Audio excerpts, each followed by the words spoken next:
Welcome and good evening, and it's so good to see all of you here tonight. Welcome to Proficiency Bonus. This is Storm King's Thunder, episode 15. We're so glad that you're here joining us tonight. We have an exciting episode. My name is Michael. I'm the Dungeon Master for this evening, and I just want to throw out a couple quick announcements and some quick shout-outs really quick before we get started.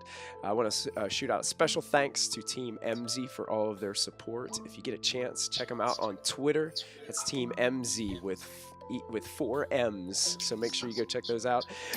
Many-sided dice, we want to give a big shout out to them for partnering with us. They have a 5e magic compendium out right now called Lost Artifacts of Greygast, and I believe the whole month of December they're offering a discounted price.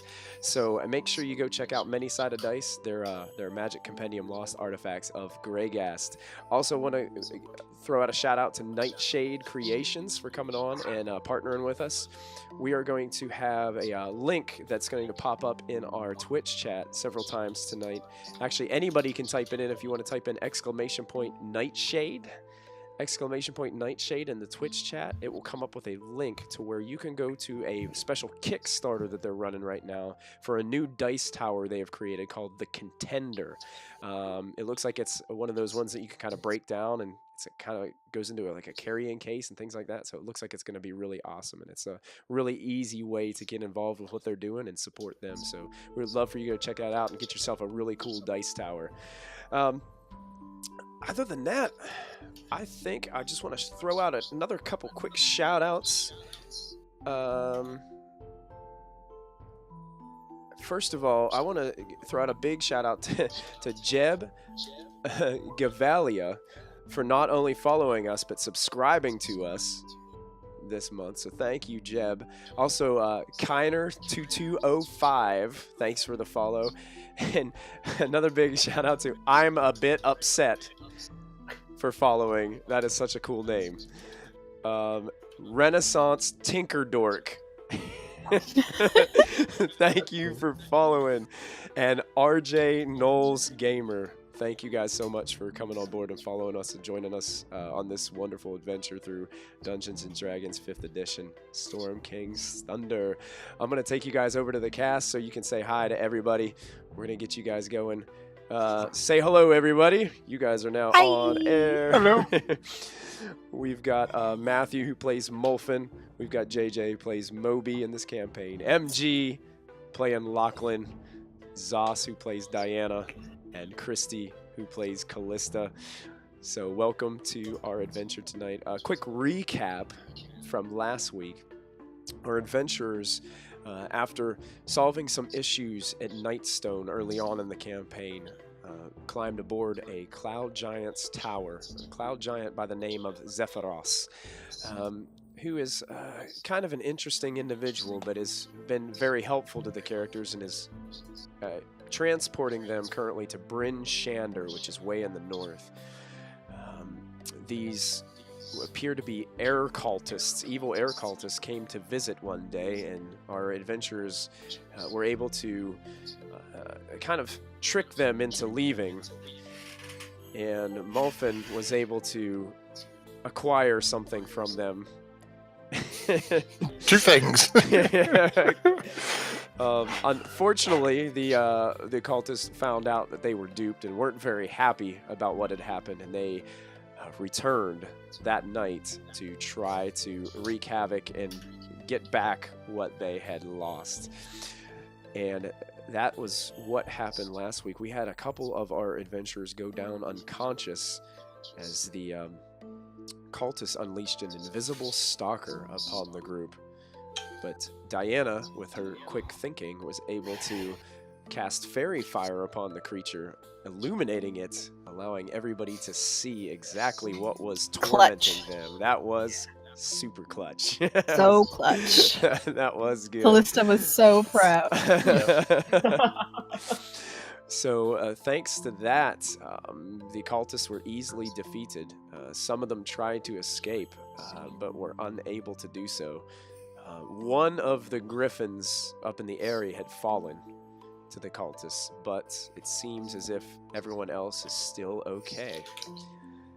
And that brings us to this week's episode, episode 15, and we're going to kind of dive right into this tonight. So the story is told. You guys have just finished cleaning house. I know Mobi's connection got lost last week, but Mobi was actually the one who put the finishing blow on the invisible stalker with his whip, sending the air elemental back into just shambles of wind as it dissipated. Doesn't count as a kill because I wasn't there. So. That's it. Nice. And so really we're at a point where combat has ended. It's still it's dark, it's early, probably still early evening, maybe 10ish, 11 o'clock kind of time frame, and you guys are just kind of finishing up this battle. What would you guys like to do at this point? Who needs healing? I think we all do. Okay. We all do. Yep, over here. Yeah, I'm gonna drop my bear form. Okay. Healing. I think. Let me. I'm gonna use a healing word thingy. That happens, and Okay. it happens. So I'm not wasting everyone's time. It just pretend that it already happened. Okay. What's healing word is for one person, right? No, I'm gonna do prayer of healing because that one's for as many people as I like. Okay, prayer of healing takes. Is it 10 minutes? 10 minutes. I think it's 10 minutes. That's perfect. Yeah, you don't feel like you're in any rush right now. Things are kind of, you don't see there's not any imminent threat right now. You don't feel. So you guys got plenty of time. Yeah. You get 12 points and.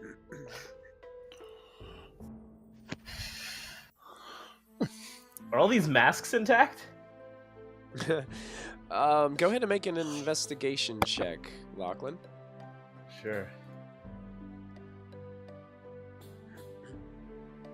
As you're kind of walking around, yeah, it seems like most of the masks, there's a couple of them that actually fell off of the cloud during the battle.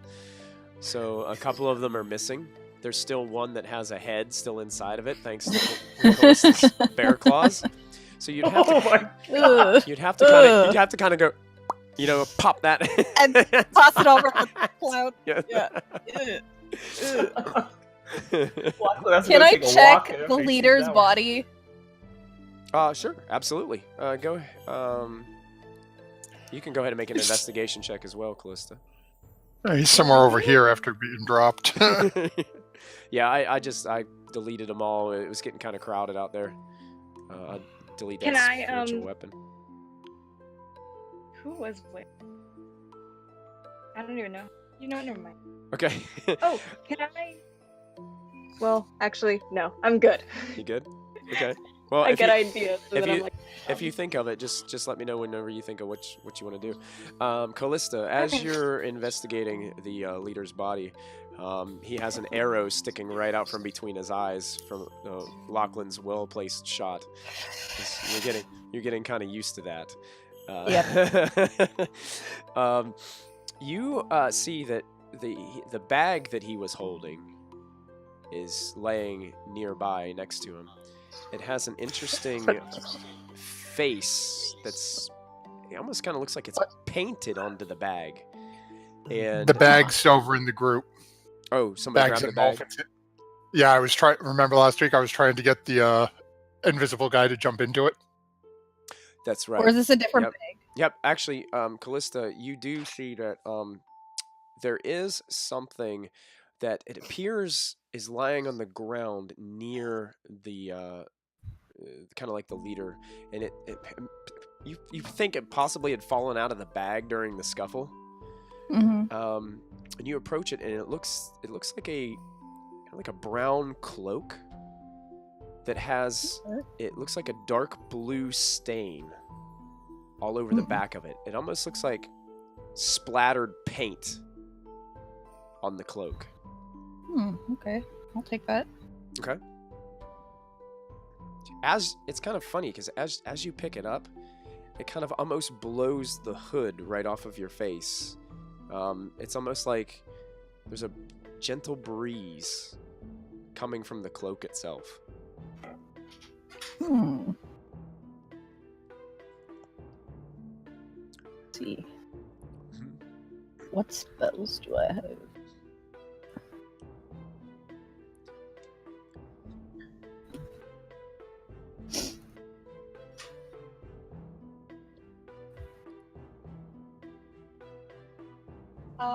Can I do as a ritual detect magic? You could, yeah. I'll do that. That a ritual is a 10-minute ritual, Yeah. right? Gotcha. I'll just do that, yeah. Okay, sure. So Kallista kind of retreats kind of to herself, and seems like she's busy reciting some incantations and moving her, trying to be not, I guess maybe nonchalant about it, but move forth. What about the rest of you? Mobi, anything in particular Mobi would be doing at this point in time? Other than licking his wounds. Yeah, probably just licking my wounds. No, I'd be going over to the Mannix and the Raven and kind of like slapping him awake, I guess. Yeah. Mannix awakens. Which they're in my hand, so I just reach in. Mannix awakens, looks a little groggy at first, but then is quick Poor to shake. buddy. It's quick to shake it off. Mannix is pretty good at rebounding with stuff like this. He's gotten used to your antics. That's shade. And he kind of shoots you a little bit of a dirty look, and then crawls up to your shoulder, and then crawls back up into your hair. Poor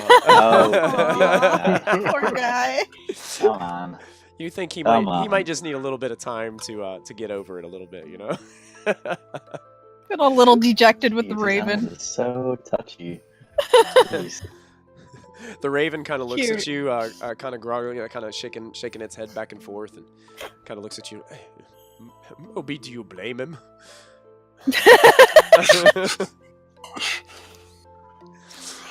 Not really. It's the price you pay traveling with me. Trust me, I'm learning very quickly.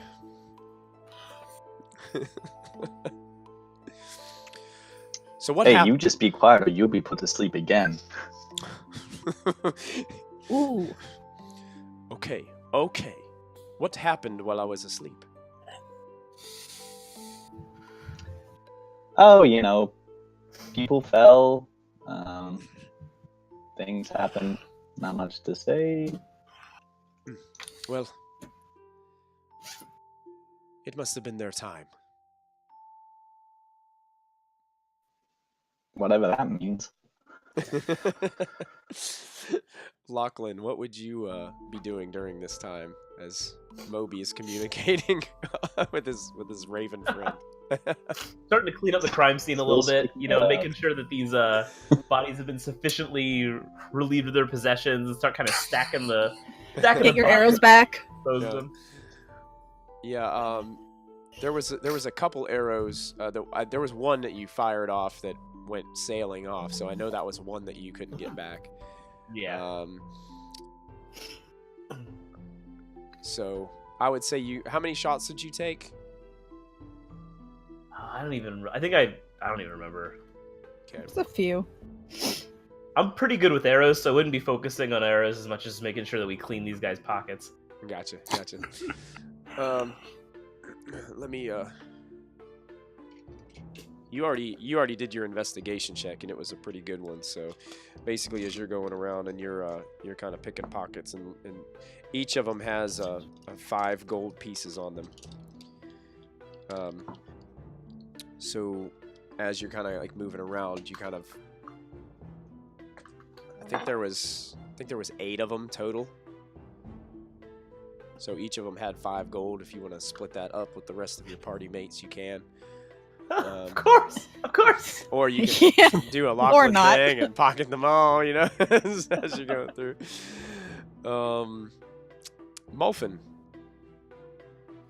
seems like Mobi's trying to get his animal friends back conscious and trying to fix the issues between him and his animal companions.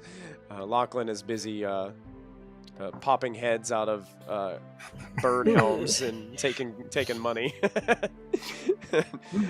Diana's running around healing everybody, trying to get everybody healthy again, and Kallista's busy with a ritual. What would you like to be doing? Oh, given that as the battle ended, Molfin was standing there giving Mobi a very dirty look with the bag held open, trying to get the thing to jump into it.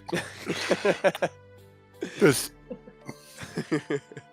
sort of looks back and forth and just look over at Lachlan and tell him to, after doing whatever he's doing, to make sure that we clean up and remove the bodies from our host's doorstep and sort of gesture over the side of the cloud.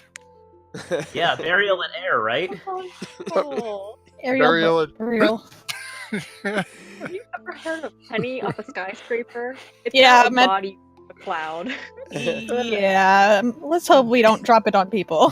Some village somewhere, there's gonna be like, It just falls right They're gonna through. have some really bad day. Falls right through a thatched roof of someone's home. Oh,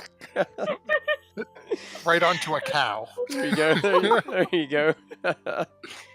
And but seeing that, Molfin's just gonna look at the bag, stick it in a pocket, and sort of head back inside. Again, giving sort of a sideways glance at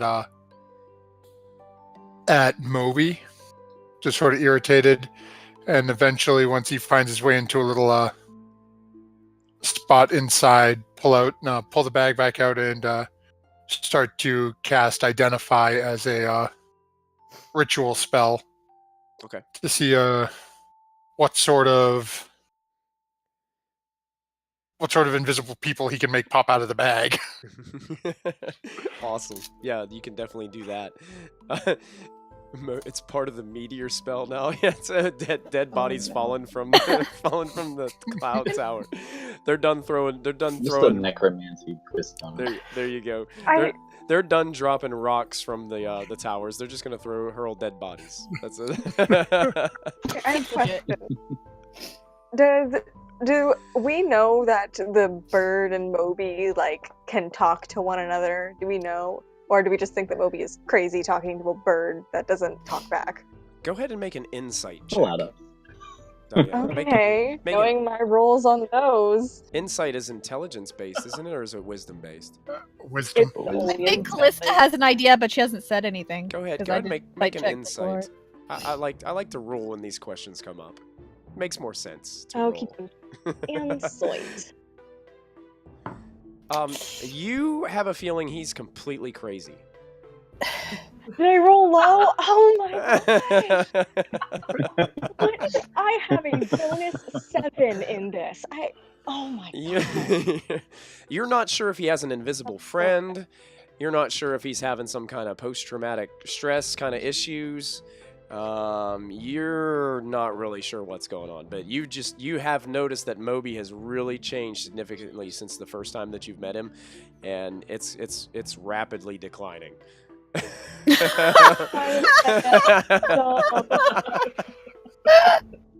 Fall into a pit. Wow. Rapidly going. Oh, Diana, you're dumb. Okay, then I would just like to put it out there to the party that we should do something to make sure that there's no one below us when we throw bodies at the earth. As she's saying this, I'm already chucking a bag. Too late. As you're saying that, Lachlan just launched a body off the side, and he's just eyes wide looking at you like, oops. I kind of half attempt to grab it on the way down and just let it drop. I'm sure that one will land nowhere. What if it hit the Wow. child? Well, I mean, the child will learn pretty quick. Lachlan, are you chaotic neutral?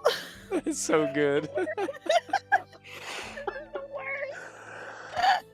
Okay. That is so good.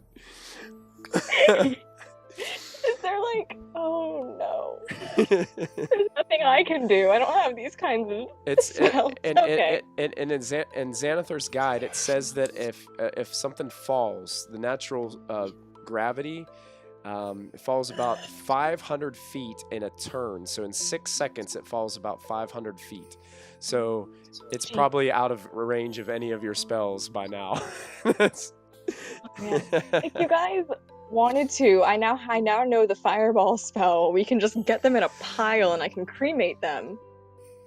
So they're just ash, and we can throw ash out of the cloud instead of like 180-pound bodies onto people. Look, I don't want to do that for the burn. You should have mentioned dead that body, earlier. so I think I'm gonna go inside. I'm gonna start piling up the bodies. I'm like dragging them on top of each other. Just Let's do this. I can do it twice. that body hits the ground, it takes 66 damage. Bodies hit the floor. Let the bodies hit the floor. Yeah, that's that body is pretty much buried wherever it hit. Yeah, that is gone. Kallista, you come to the end of your ritual, and All right. you are you standing like right where your token is on the screen? Yep. Okay, so you get it's 30 feet from you.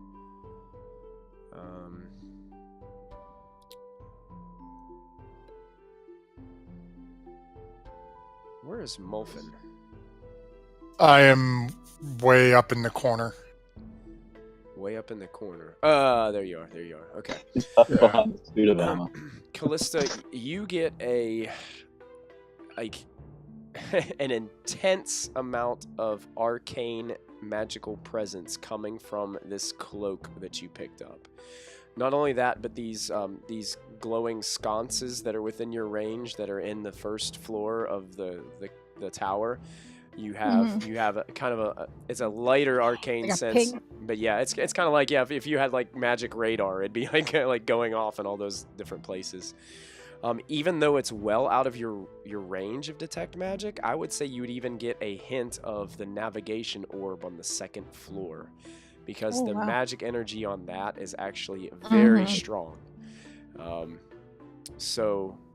But you do get a strong sense of magic, and I think I can give you, with that spell, I can give you the type of magic that you sense. And let me see if this tells me. Ah, boy.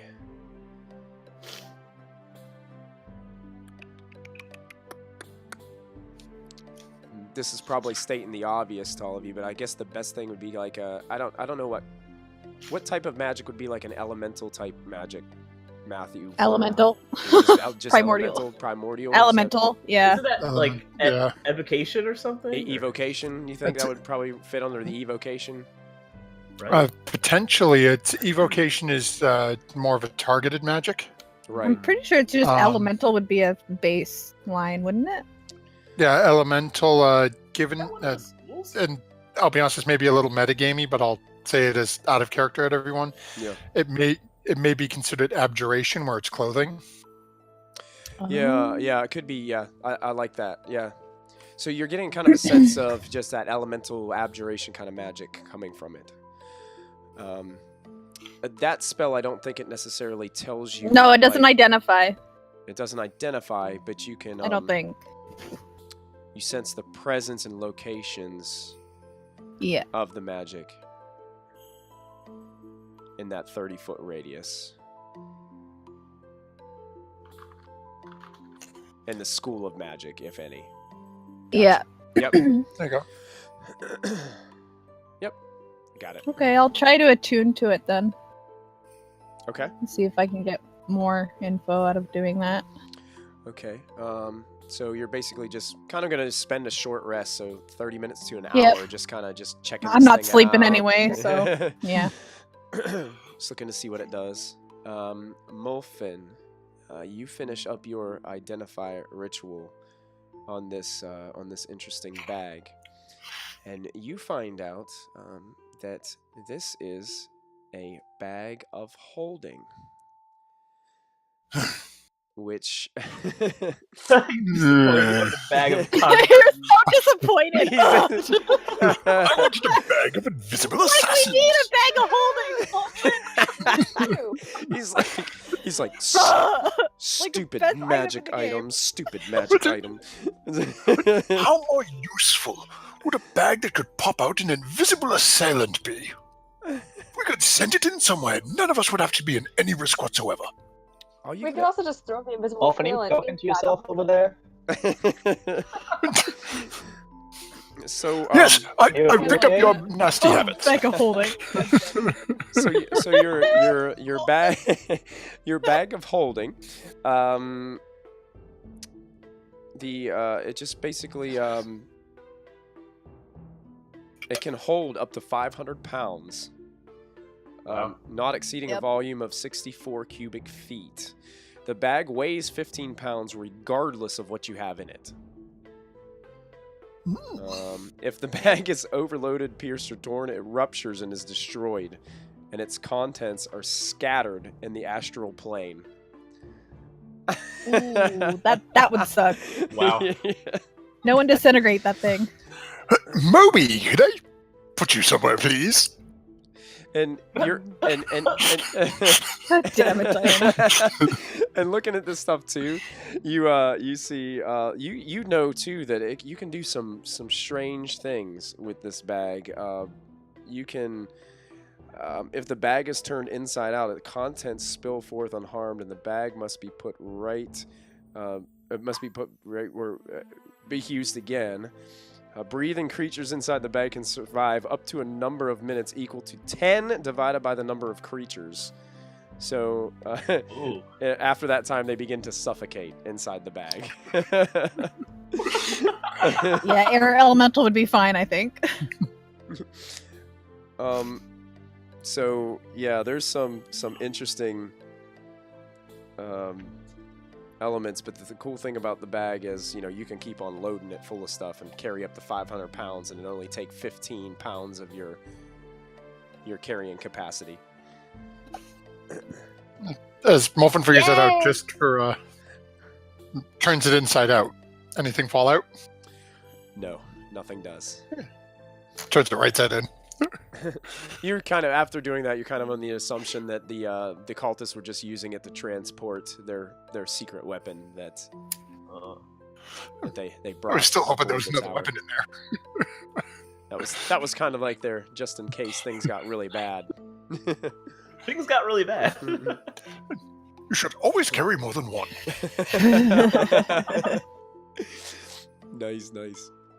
All right, Mobi.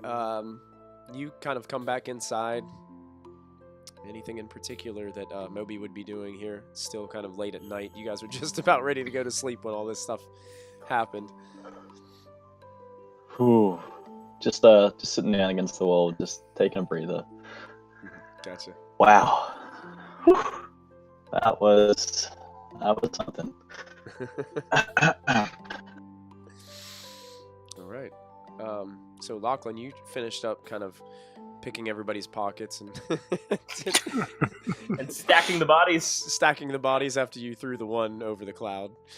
Diana, is this happening? Yes. What do you think? I will cast Fireball and burn a few bodies, hopefully. Oh yeah, you don't even need to roll. You I- this massive ball of fire just comes shooting from Diana and just ignites the entire body into just torch and flame. It is God, magic is so cool. And the thing about fireballs, it's super explosive too. So whenever it hits the bodies, it like starts scattering some of them, and a couple of them actually fall as flaming bodies off the side of the cloud. You could have asked me Really to on me. druid craft that, but okay. I could have done it a lot more controlled, but okay. Oh yeah, Lachlan, you feel the blast of heat come out as it hits. It's the Diana way. I You're would just trying to like help and screw everything up. It works. It Smell like works. sausage. I would just like to say, Oh, Lachlan. let's not throw bodies off the cloud. Let's throw flaming bodies of death off the cloud. I picture it as like a scene from a movie, and like Diana's just walking away in slow motion as these bodies, flaming bodies, just flying behind her in this big heated explosion. Heroes never look at the explosion. Yeah, you just gotta walk away. And then Lachlan slowly, like, kind of pans in beside her and starts walking too. The camera has to go down. Yeah, the camera zooms down on you a little bit. That's awesome. I love it. All right. So it seems like everybody's kind of settling down now. Kallista has got a little bit more time on her attuning to this cloak that she found. In that span of time,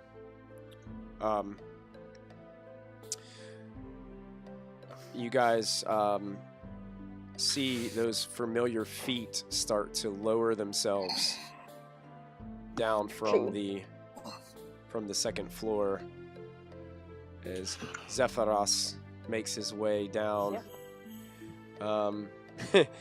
He looks distraught, but he doesn't look like he is in any sort of pain. He doesn't look like anything has hurt him whatsoever as he steps down. But he looks distraught. He looks a little bit worried as he makes his way. He's like, "Oh, is everyone all right?" Yeah. How are you? Barely. I'm covered in soot and ash as I say, yeah. He kind of starts to step over towards Mobi, and he's like, "Oh, little one, you don't look so good." You know, I don't feel so good either. What was that all about? I honestly couldn't tell you. He looks kind of towards Molfin, towards Lachlan, who just walked through the curtain. He's like, do you know these people? Molfin is behind the Apparently thing. they knew you. I do actually. I know a little bit. You know those people? I don't know them, but I know that they belong to a group who worships an evil prince and that they are bad. And We're that we bad. have to kill them. We're bad. Past tense. I wipe the ashes away from my eyes. Yeah, Zephyros wipes a little bit of sweat from his brow, and he still looks kind of distraught. Looks like he's just not sure what's up, what's going on, and he looks, "Oh, this is, but I'm just not myself. I normally don't like to take the actions that I did, but they did so many mean things to my wonderful pets. Normally I can keep my composure, but I kind of lost it up there." I relate. Maybe he's like scrambling back against the wall, like, ooh.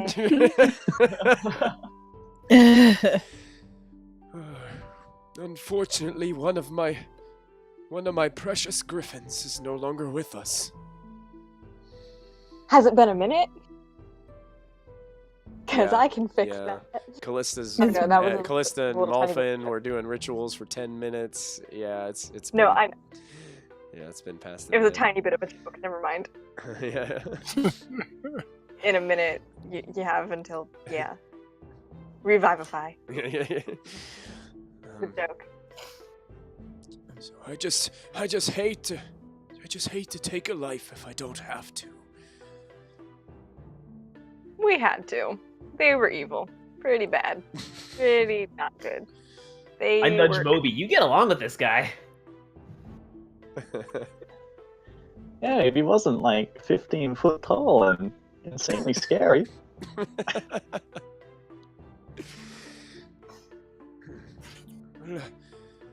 I will go back up to the area and check on my precious pets. There's one up there that's very, very injured. I want to to make sure that she is okay. I'm a cleric. Oh, a cleric. Yeah. So you have the abilities to heal. Yes. Oh well, would you come with me? Yes. All right, he picks you up, Diana, and you're like in his massive hand, and you guys start to fly upwards, and he leads you up to the second floor. Awesome. I don't know if you'll be able to drag your token up there, but I'll go ahead and drag you up there with him. Alright, cool, because I don't think I would do. And he drags you all the way up to the Airy. Come on, roll 20. Let me grab both of them. There we go. That's how we do it. Yo. So Okay. if you scroll up to the top on your map, you'll be able to see there's several dead vultures in here. Oh, okay. I'm going to go ahead and get rid of those dead bodies. But yeah, you see a giant mess. Oh. And these nests and one pretty injured griffin is kind of laying there. Several scratch wounds and bite wounds from the vultures that started kind of picking it apart. I will approach cautiously and Okay. just kind of let it familiarize itself with me, because it's like with dogs, you don't want to just touch them. Okay, go ahead and make an animal handling check with advantage, because Zephyros is with you, and they Okay. seem to be rather friendly with him. Okay. Please be a good roll. Yeah, the griffin is a little hesitant. Starts to kind of back away a little bit as you approach, but you can see that it's very badly hurt and not trying to has no intention of even trying to stand up. It's just kind of like laying there relaxing, kind of on its side, and you can see that it has several wounds. It's bleeding into the nest that it's laying in of sticks and twigs and leaves and things like that. So yeah, you're able to approach and get close. And Zephyros kind of sticks close nearby and kind of kneels down to just kind of like, he's just kind of like watching intently to see what you do. Okay, well, I don't have to touch it to do a prayer of healing, which I'm going to do at 3rd level if it'll open the... You know how Roll20 can take like 5 years sometimes? It can. I cast a Ooh. 1. What? You can... No. As you cast, you can see that your healing energies, and you're just reaching out with this prayer to Elmater to just ease the suffering of this creature. And you can see that some of the wounds close up. It still looks like it's very tired. Doesn't really want to get up too much, but you can tell that you've done a little bit to help it out.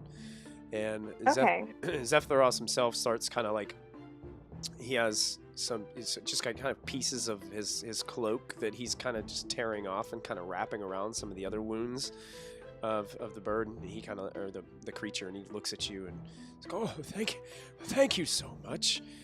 I can tell that she's feeling much better. Yay. I think it's gonna take some time for her to fully heal." Well, I can just come back up here like whenever and keep casting the spell to help. Oh, well, that would be great. That would be fantastic. Awesome. This is these my precious pets. I care about them so much, and they like to bring me treats and surprises every once in a while. And it's if you wonder where I get some of my fancy recipes, it's due to some of these wonderful creatures that bring me surprises. Oh, that's so What's wonderful. in that stew? That's what I'm wondering. Sparrow or pheasant? 'Cause goose? Well, you see, young cleric, the Griffin's favorite food is actually horses. So every once in a while we get some delicacies of fresh horse meat that we can use to just revitalize our bodies. Create that sustenance that we all need to survive. Yeah, Mm. delicious. He kind of goes, I sure could use one right about now. He starts kind of like rubbing his beard.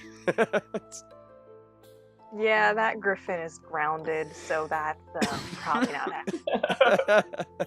Go ahead and roll a perception check, Diana. Okie dokie. Perception. Oh, wow. I have advantage. You don't need advantage. As you're still standing there kind of having this conversation, just kind of caring for the bird, you notice something behind the bird in the nest. It's a baby. You look over top, and there are 2 large eggs No. sitting in the nest. Kind of probably about the size of soccer balls, with an interesting texture on the outer coating of the egg. Mobi's like, don't touch the eggs, you will die.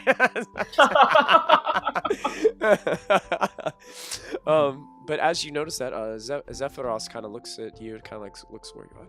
It's like, oh, look. Oh, that explains everything. That sometimes if griffins feel threatened, they can get away, but these were defending their younglings. Oh, Kallista's gonna cry if she knows. Diana's gonna tell her. Oh my gosh, I want one of those eggs so badly. I want a griffin so badly. Okay, that's so sad that they did that. Oh. I don't know where the other 2 are. They must be out on a hunt. They haven't returned yet. But I've got 2 others that should have been here. I'm sure they'll find their way back home soon. I sure hope so. This So- little one here needs them right now, and kind of pets the top of the griffin's head. So, when those eggs are hatched and matured, are they like, kittens? Can you just, like, let them leave and give them to someone who really wants them, or... Go ahead and what? make a nature check, Diana. Okay. Oh, This is when you need Kallista. babies come from the stork. You've kind of have an assumption that they're gonna hatch, and it's gonna take a little while for them to obviously reach, their full griffin size, like what you can see. But you don't have too much experience with griffins, so you're not 100% sure of how this would work. Can I ask Zephyros and be like, hey, those are pretty cute. Oh, Can I have one? you want one of the eggs? Not one of the eggs, one of the little baby griffins when they hatch and they grow up. He starts to rub his beard. Go ahead and make a persuasion check. Yay! Now do it with advantage. Oh, boy. I Okay. don't get a baby griffin. He kind of looks at you and he's like, well, you did say that wonderful prayer that made my wonderful griffin heal up, and you did help to prevent those humans from hurting any more of them or destroying my tower. Yes. I think that something like that could be arranged, but we would have to sit down, and I would have to train you on how you can respond to these creatures, because it takes a long time to develop a bond with one of them. But if you do develop a strong bond, you can some of them have even will will fly you around on their backs on saddles. Okay, yes, I will take whatever training I need. Let me just... I want one. It's hard to tell how long it will take for one of these to hatch. Lose a boyfriend, get a pet. Exactly, that was what I was thinking. That's all I'm thinking right now. Replace it with a dog. There you go. No, she's going to be ripping up all her photographs of all her Oh, boy toys yeah. now. It's just going to be Yeah, give me all the animals. it's done. All those she's ripping all those posters down. You know, she's done. Proud Griffin mom. She's just, Griffin she's mom just for gonna the have win. thousands of Griffin Griffons. And Stumpy in chat says they also have to grow up. Yes, exactly, Stumpy. They do have to grow up, and it takes a long time probably for them to grow up. Yeah. Oh dear God in heaven! A squirrel and a raven just murdered Lachlan. Oh my goodness! Yes. Are they waltzing? It appears that they are. They're waltzing around the room.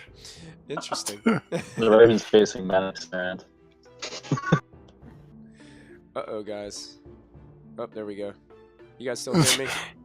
Yep. Yes. Yeah, for some reason, you lagged my computer, man. It froze up. Roll 20 said, Uh-uh. I was trying to scroll back up to Diana. It was just like,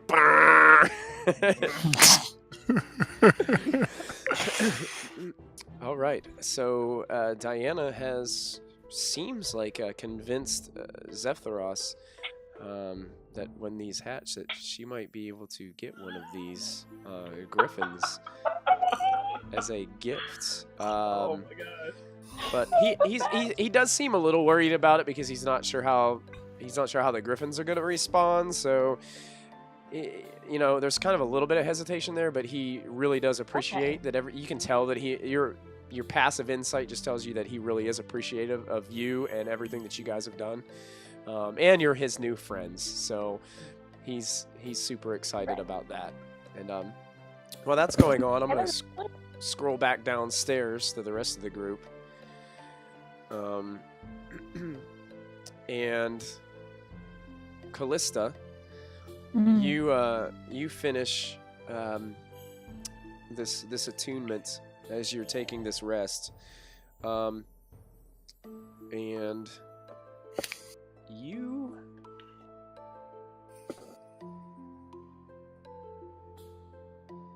I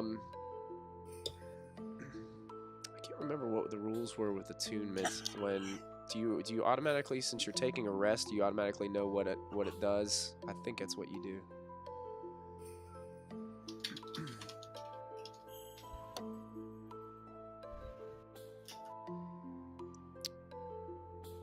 I'll double check while I'm reading this.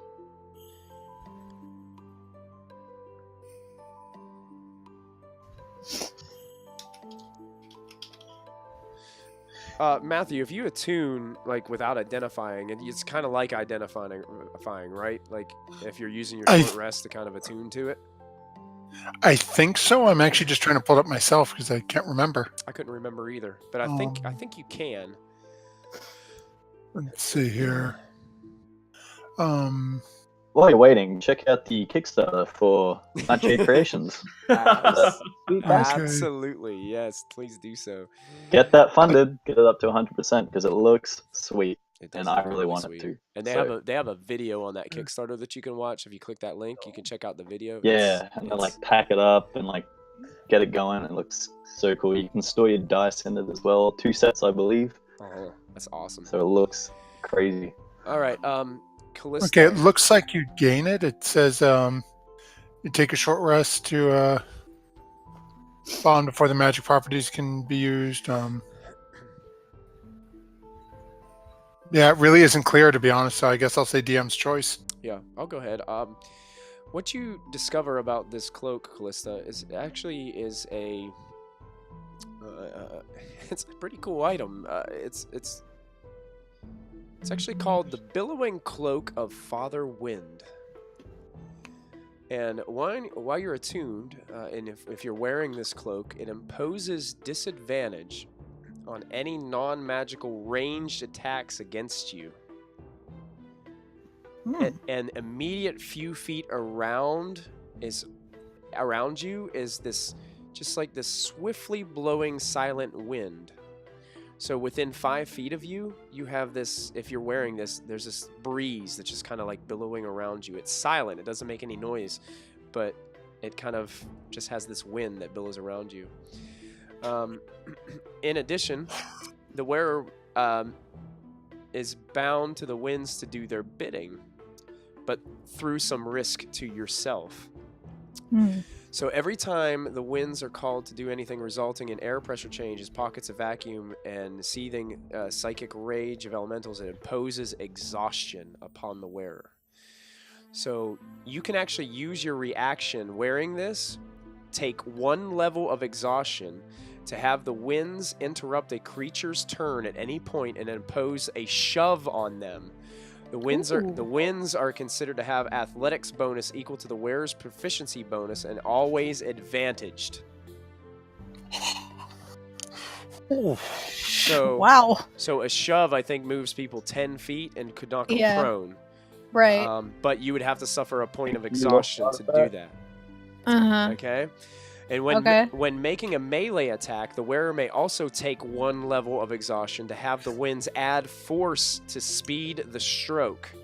This advantages the attack roll and adds 1d6 force damage to the attack. So you'd make the attack with advantage and add an additional d6 behind it with that kind of wind forcing the attack. But you would have to take 1 level of exhaustion to do so. Dang. And it makes your hair blow really cool too. Right? Yeah, it does. It makes your. She's gonna look even more evil now. Goddamn. It's kind of like every anime that you watch, like when they're just like walking and everything is just like blowing in the wind. And Yes. That's what it is. But it's just a very heavy beige cloak that has a hood with this dark blue stain that's splattered all across the back. And you notice the stain almost appears to be some enormous blood splatter from some inhuman creature. You have no idea what it is. It could be from a different plane of existence. You don't have a clue. Well, damn. Well, damn. Okay, then I'm gonna wear that. Put my black cloak away and put that on instead. Okay.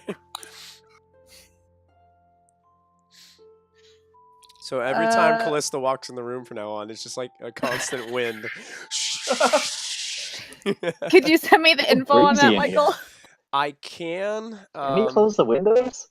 I'm gonna have to maybe copy it and paste it somewhere because I actually got this item from Lost Artifacts of Greygast. Ooh. So make sure you guys check out that magic compendium.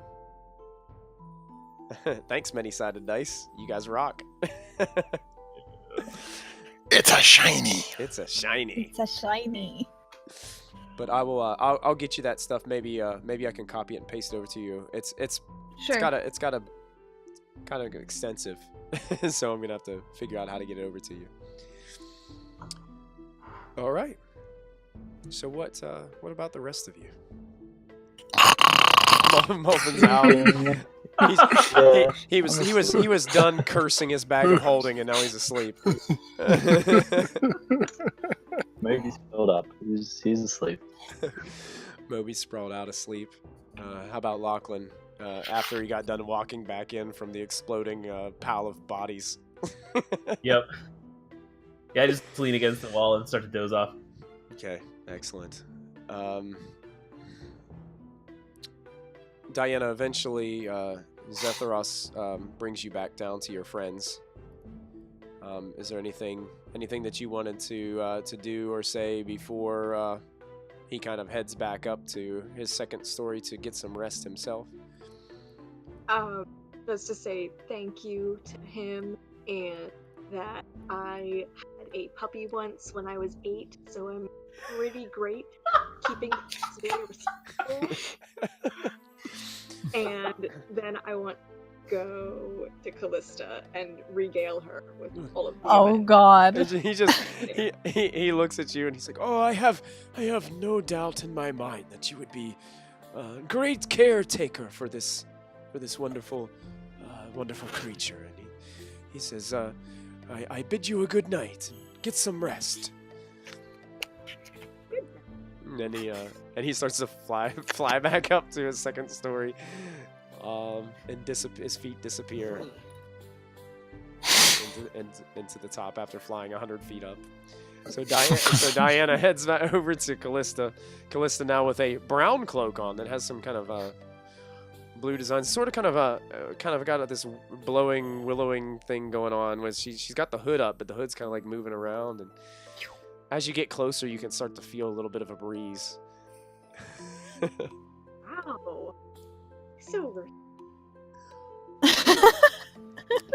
Mobi's kind of sleepwalking now, looking to try to like find the window to close it. He's I'm outside. I'm not inside. There you go. Specifically outside.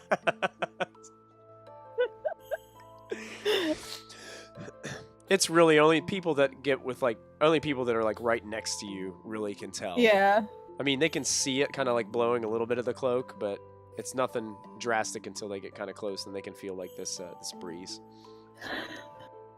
boy, wind sure is picking up out here. So Yeah, I think that's my fault on this one. New cloak. what, did you get something fancy? I think so. I mean, it's very elementally, got a lot of wind power. We'll see. I haven't tried it yet, but I have a feeling it might be good. It just looks great on you, Brown. It's just Aw. such your color. Really? With a little accents. You're so pretty. Oh, I'm so used to wearing black. I feel like it's kind of washing me out, isn't it? No. Brown and purple go so good together. I love the combination. JJ's face. So, everything okay with the Griffons? Oh, it's wonderful. Turns out that they had little eggs, so they Aw. fought and died to their babies, which is really sad. That's But horrible. we might one of the eggs. We might have a little baby griffin running What? around now. I know. I convinced Zephyros to train me in griffin handling, so we might have a griffin. Oh my god. A little baby griffin. Oh my god, you have to let me help you. Absolutely. Oh my god. Oh, Yes, thank god. We can be like, Oh my co-parents. god. It's gonna be so cute. I'm really good with animals. I love animals so much. Oh, it's been so long. So we're just geeking out over here. I'm like, oh my Yeah. god. Yeah. Animals, cute babies. Yeah, the animals in general is something, Kallista has. It's what she's always known. So +7, man.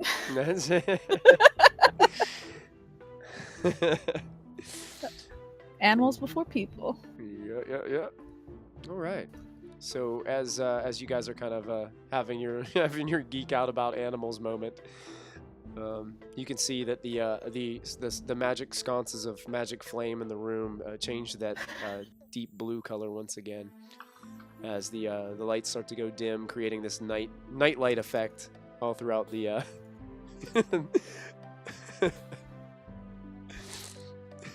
Yeah. All right. I'm gonna murder my party soon. There you go. She's gonna murder the Roll20 chat going on. Long as she No, doesn't go to Discord Kallista will chat. stay outside and just enjoy the moonlight, and hopefully, just in case anything else comes back, I think she's now gonna take habit of sleeping in the doorway. Okay, gotcha. I am going to go back inside. Go ahead. All right. Bye. As Bye. you all lay your heads down to rest, Okay. you guys feel the heat of the sun start to heat the atmosphere a little bit as you all awaken in the morning. All of your spell slots are filled, Hey. hit points regained, Hey. And I forgot to tell our viewers that thanks to the wonderful and amazing Christopher Perkins and his tweet that he sent out this week about the success of D&D in 2017, and he said at the end, everyone gains a level. So I let my party go ahead and gain their level this week. So they're actually all level 5. Because if you guys remember at the end of last episode, they all wanted to be level 5, and I said, no, you cannot. But mwahaha, joke's on you, Chris Perkins. Yes. And then Chris Perkins overrides me. Well, that's all good. That's how it goes. Hero to us all. That's how it rolls. How it rolls. And so those of you that are tuning in right now, I just want to say thank you for tuning in here tonight to Storm King's Thunder, episode 15, a proficiency bonus right here on the channel. We are starting a new day here. This is the 4th day that you guys have been on this cloud, floating in this tower, this giant cloud, tower. And Kallista, you're kind of the first one to rise as the sun kind of starts to blare into your face. Outside the doorway there. The rest of you all start to awaken together. Molfin, you come to awake. You start to wake up to your bag of holding just sitting on your chest after you kind of fell asleep, cursing it.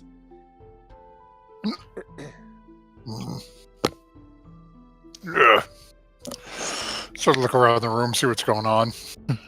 You see Mobi starting to, he's kind of like wiping his eyes just like he's doing in his video right now, and got a few yawns going on, and Lachlan's kind of struggling to, he's checking his eyebrows, making sure at least some of the hair is still there. Diana also comes to, she's got a giant smile on her face as she wakes up. I mean, she's just getting incredibly giddy all of a sudden for some reason. The best felt in days. It's kind of weird. Like the night before, she was trying to destroy. She was trying to destroy all these photographs, and now she's like just, I can't say floating in the clouds because she literally is. So Got him. There you go. Cloud 9. Cloud 9. No, this is Cloud 7. Get my address right. Oh.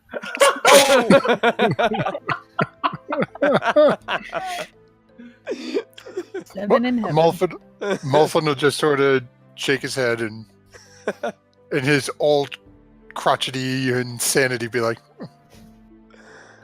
in a better mood this morning. Seems our talk actually helped out last night.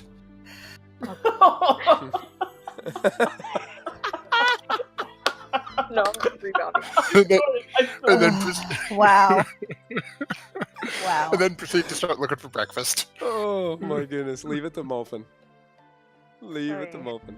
Oh, and I forgot, Molfin, you have the Nat 20. I forgot to put it on the thing. You have your Nat 20 from earning the title of last week's episode with that wonderful conversation that you had. The rest of you have DM's inspiration. Don't forget, you can use it as an advantage on a roll. Oh, Molfin didn't roll so well for those. Oh no, those rolled perfectly. Oh, you like those? You like 2 low ones like that? You can use it on anything. I guess you can use it on anything. I can use it on the enemy. Gotcha. So if I'm doing something, they have to make a saving throw. You fail. Comes in handy when you need something to happen. Alrighty.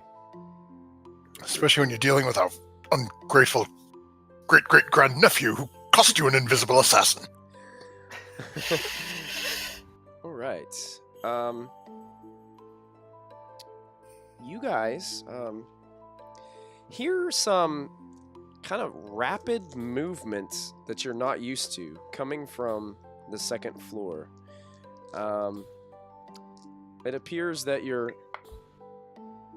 cloud giant friend is moving around rather rapidly. It sounds like if somebody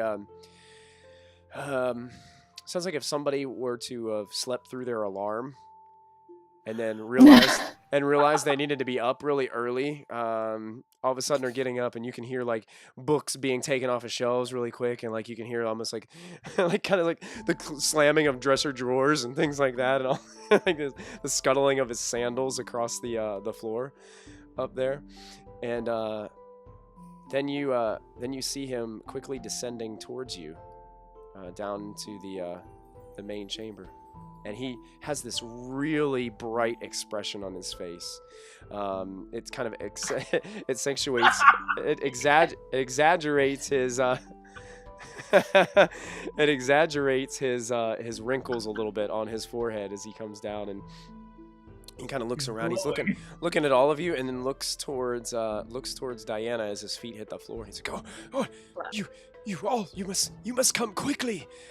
Something great is happening." It's kind of hard to get up there. Come on over here. And he kind of leans down, and he's like, a couple of you jump on my shoulders. I'll grab the other ones. You stand in my hand. I'll go on his shoulder. Okay. I jump on him. Okay. Yeah, I'm in the hand. Shadow of the Your hand? Colossus style. Mobi jumps in the hand. Molfin. I'm hanging on his beard. I will not be so disgraced to request a ride from someone else. Oh my god. So, What do you mean? We got to Nightstone via a ride. We carried you. Good point. We don't have time to argue here. We need to hurry. Let's go. And he starts. He kind of. It takes you all, and I believe Molfin is levitating on his own. Yep. As you guys are all led through the second floor, and he doesn't stop at the second floor. He goes right up top to the Airy. So you guys. I tried to grab all of you. You're all up there? Yep. Yep. Okay, excellent. Before that, you do notice that not only is the injured Griffin there, but there is also another Griffin that's there.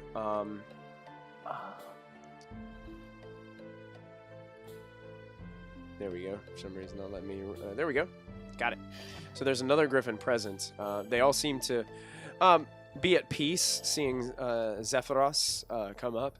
But as soon as his feet hit the floor, he kind of puts you guys all down around the nests of the Griffins. The one is still a little bit injured and recovering over here, but you can see Diana. Shall I heal it? What's that? Should I heal it again? Would Zephyros like me to do that? You can, but as you approach, the excitement just starts to overwhelm you as you can see that one of the eggs is starting to move a little bit back and forth. And Zephyros is like looking at all the rest, looking at the gnomes and going, the egg! I believe it's beginning to hatch. I'm holding Kallista's hand in excitement. Yeah. Oh wow, I've never seen a griffin up close before.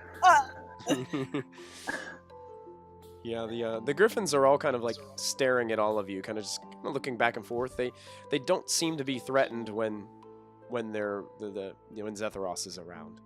They seem to be okay. I grab Max and I set him down on the ground. Maddox instantly crawls back up your leg and back into your hair as he sees these giant creatures with these bird beaks like looking at him. Nope. And he's just tucked in your hair. He's hiding, his tail's hanging out. Oh. Come on, Max. Shape up. Molfin is levitating around the tower. Getting a nice bird's eye view. Circle around, look in different windows.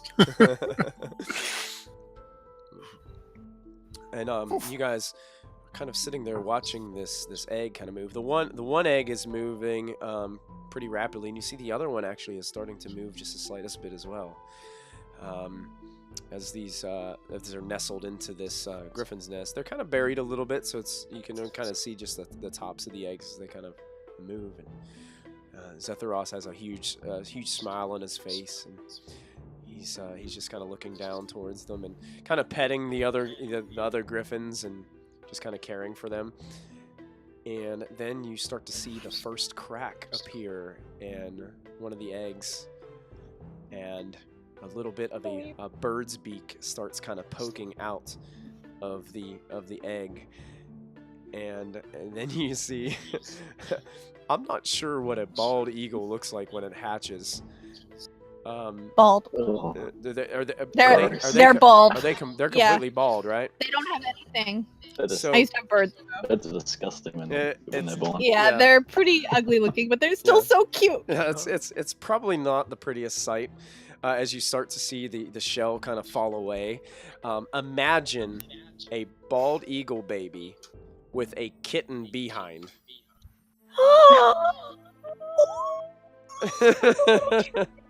I faint. Lachlan faints. Nice. I arrive at a Lachlan and like start slapping him about. Mobi's slapping you around. Mannix's tail is like, as you're slapping him around and kind of moving down, like you can feel Mannix's claws just like ripping into your top of your head, Moby, a little bit.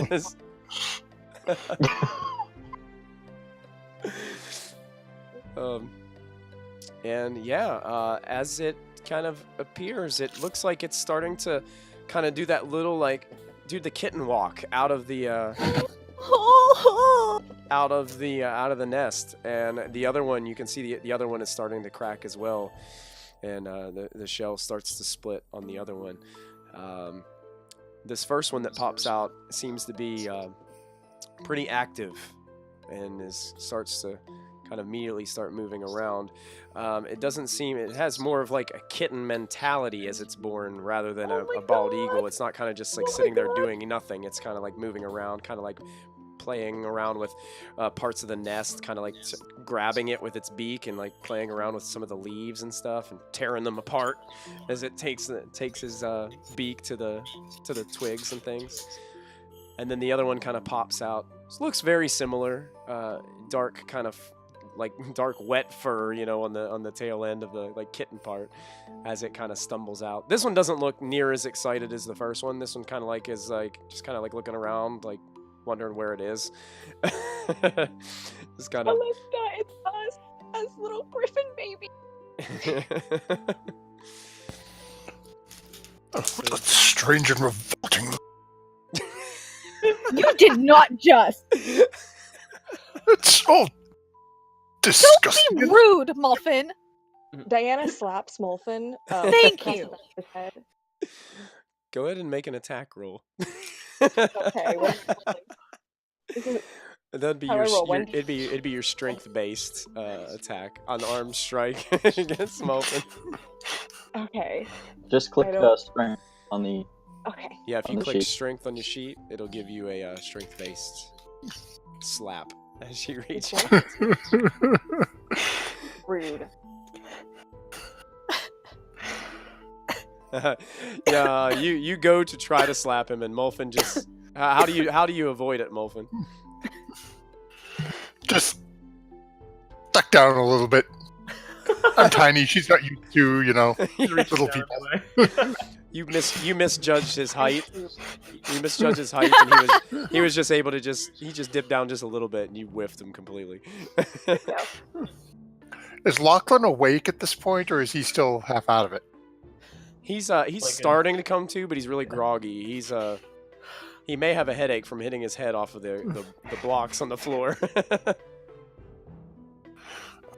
Often I have to ask him about it later. He's not all there. Zephyros kind of looks towards Diana, and he sees the two young Griffons. They're just kind of playing around, and one's kind of the second one is kind of just nestling up to Mama over here a little bit. The other one's kind of just like running all around the floor, like looking for things to like play with and get into. It like stretches its wings out, and they're kind of gross looking because they don't really have many feathers on them. So it's like, imagine a bird's wings without feathers, and it's like chicken wing. Yeah, like chicken wings. Yeah, it's like, kind of looks gross, but it's like kind of like stumbling around with its wings out and stuff like that, and doing all kinds of things. And they can be quite a handful at times. You can you can see they are born with even different personalities. It's such a magical sight. Most animals are. Can I like kneel down and like hold my hand out for it to like hopefully come over to me? Okay, hold on. For some reason, Zos and Christy, I was getting robot while Zos was. What were you guys saying? Christy, you go first. Oh yeah, I wanted to pretty much do the same thing as Diana. I wanted to like sit on the floor and just let it see if it comes around us. Okay, both of you can go ahead and make an animal handling check for me. Wow. Wow. Yes! Mom's for the win!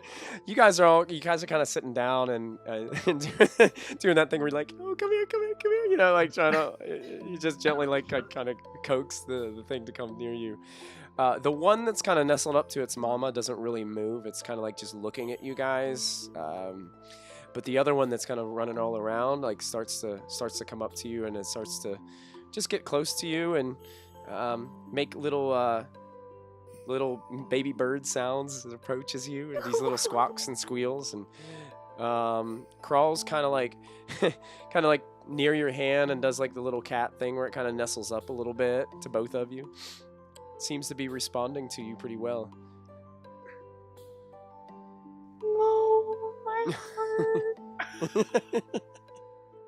Callista's probably crying a little bit. Anna. It's been so long since she's seen a baby animal. Callista goes to pick it up, and her cloak blows it out of her hands. No, No, don't do that to me! I hate you! I'm just joking. And throw it off! I'm just joking. Don't! Oh. God damn it. Michael's always trolling me, I swear to God. First the Canadian geese, and now this! I feel so attacked. Alright. So, Zephyros, he just kind of is looking around. He walks over to the other griffin, kind of pets it a little bit. He looks back over towards Molfin and Mobi, as Mobi's trying to still wake Lachlan up. Oh, this wonderful creature brought us some treats for later. So excited to get out my good old recipe book. It's gonna be great. You're not talking about the baby griffins, are you? We're not gonna be eating the babies, are we? Absolutely not. Oh. No, sir. The way you said it, it sounded like those were the treats. Oh, no, not at all. Not at all. I don't think griffins taste very good. Sounds like he's tried. Well, It does sound like that.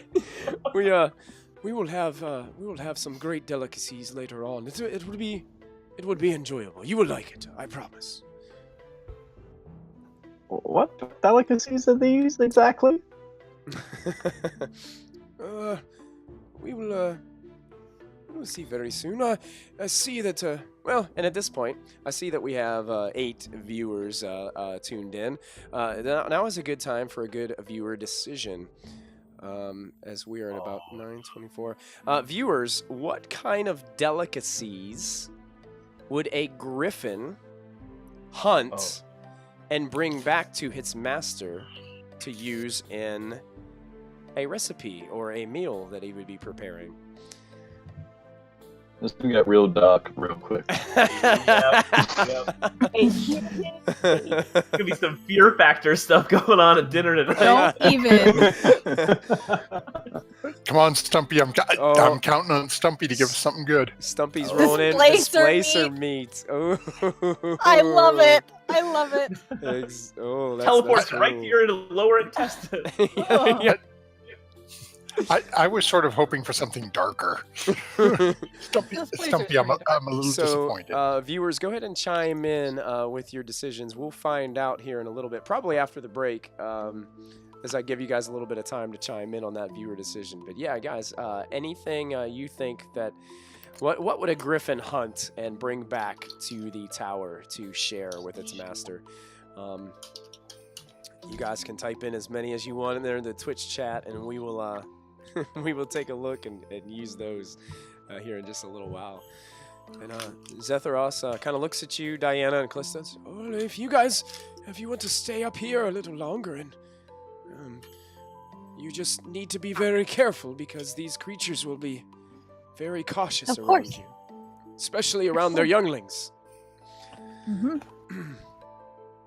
Anyone? I would love to, but my squirrel does not seem too fond of this. Yeah, Manic seems to be a little bit of... Oh, Stumpy just went darker. Oh, What is it? I you support asked this. for dark. Which one? I support this 100%. The Zentrum that got away. Oh god. It's- Oh god. Here's dinner. A nice fresh plate of Zolkin. Yep, that's exactly what I was thinking. And it's gonna be Including the boyfriend. All of them, including the boyfriend. And the head's going to be sat right in front of Diana. Hello! So Zephyros kind of approaches all of you and says, does anybody need a lift back downstairs? Oh, yes, please. Great. And he holds out his hand for you again, Mobi. Diana, Kallista, hug those little babies for me, but Nix is just not having Gladly. it today. That's fine. Yes. He's allowed. It's intimidating. What's Lachlan doing as he's a little bit groggy? Yeah, oh, don't go without me. Lachlan crawls up into his hand next to Mobi. Is Molfin flying himself down? Yeah, Molfin's already taken off. He's back down there. Although, on his way down, he tells Poochwa to hang out on the second floor. Okay. Is Poochwa hiding on the second floor, or is he just kind of just hanging Yes, out? he's hiding. We'll let him hide. Go ahead and make a stealth check with Poochwa for me. As Mobi and Lachlan and all of Mobi's little gang are brought back down stairs.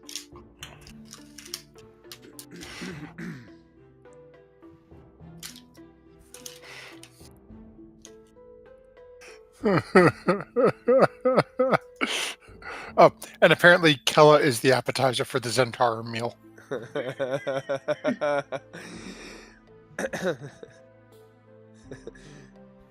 All of them, including the boyfriend.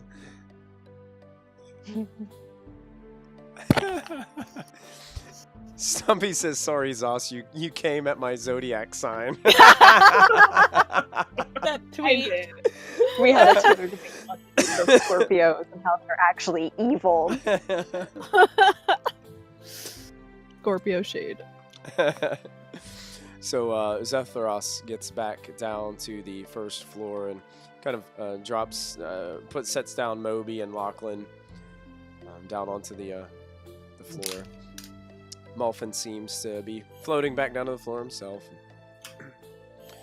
He then bids you all a kind of just a little bow, and so it tells you he's gonna head back up to the second floor to get his recipe book out and start planning a great meal for all of you. Can't wait. Is it just me, or is I think he's planning something weird? Like, I asked him what he's gonna put in it, but he didn't tell me. I'm a little worried. Okay. Maybe weird for him is normal for us. Maybe not. Okay. So at this point, I've got Kallista and Diana on the top floor of the area. You guys did notice when Zephyros left that the adult Griffons got a little bit more skittish around you guys. They don't seem to be quite as welcoming as they were when he was around. But I'm just gonna sit in the same spot, like not move, and just wait. Gotcha.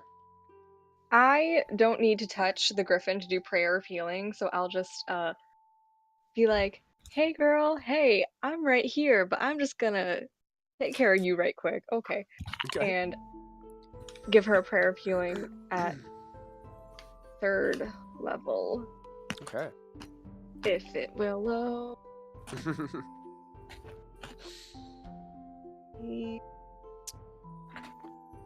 So There we go. Diana reaching back out to her deity Elmater. That's 15 in total, I believe.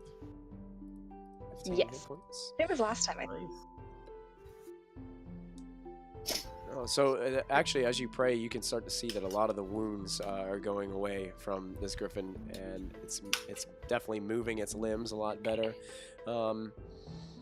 Still seems a little bit tired from the attack that it had suffered. Okay. And all the excitement of its newborns being hatched. So, just definitely looks like it's in a lot better shape. Still a little skittish, just because they're interesting creatures that don't really know you all that well.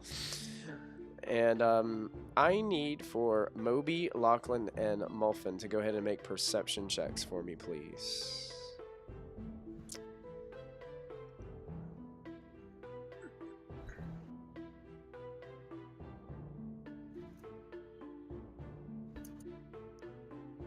Oh. Look at that. Molfin, you're kind of standing over here next to this this curtain that blocks the kind of like the main entryway to this tower.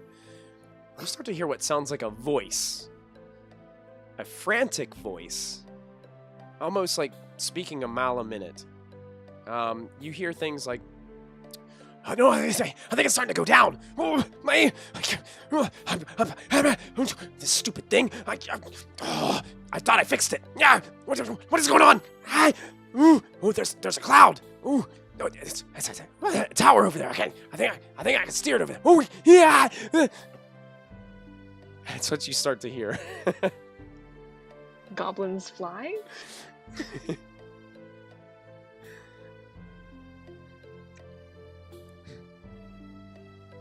I think you may be muted. Molfin. Yep. What's wrong?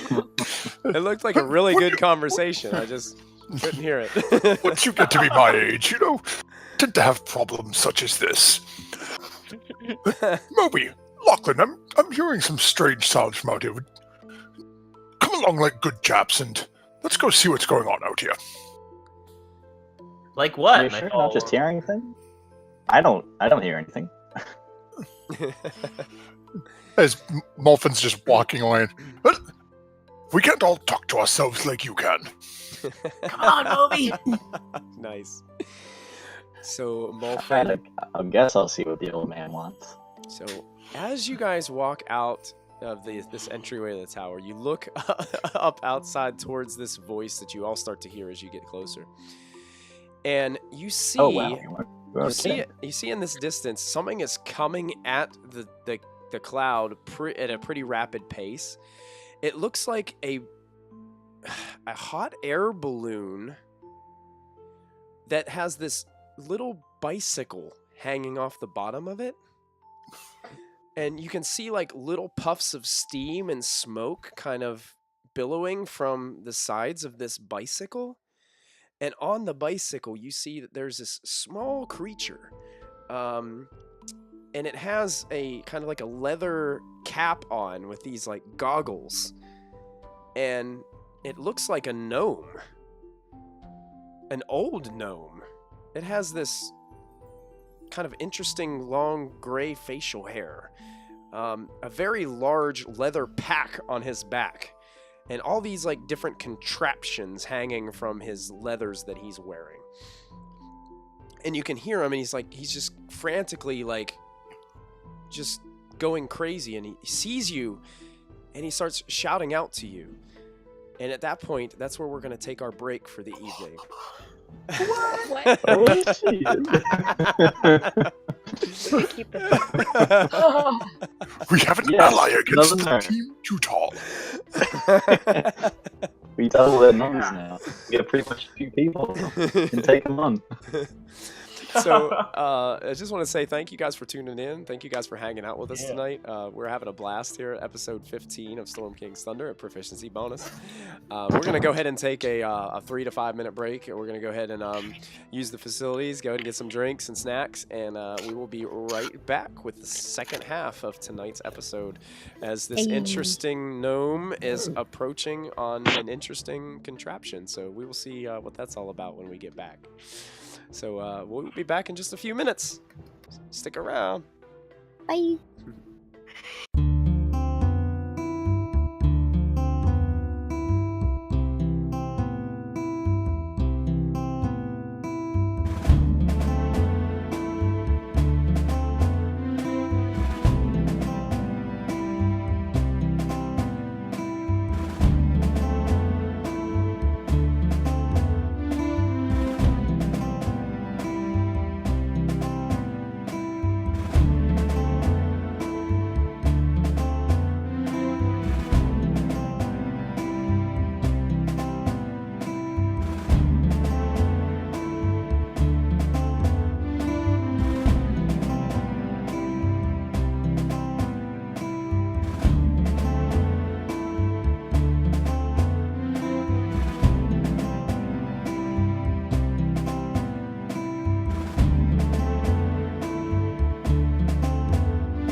here. Welcome back, everybody. Thank you for joining us here at Proficiency Bonus. This is episode 15 of Storm King's Thunder. We're so glad that you're here with us. Make sure to, I want to encourage you guys all to chime in on our Twitch chat. Make sure that you're active in there. We love getting you guys involved. Right now we have a viewer decision going on of what kind of treats or delicacies would a group of Griffons go hunt and bring back to their master. So if you want to go ahead and add a little bit of...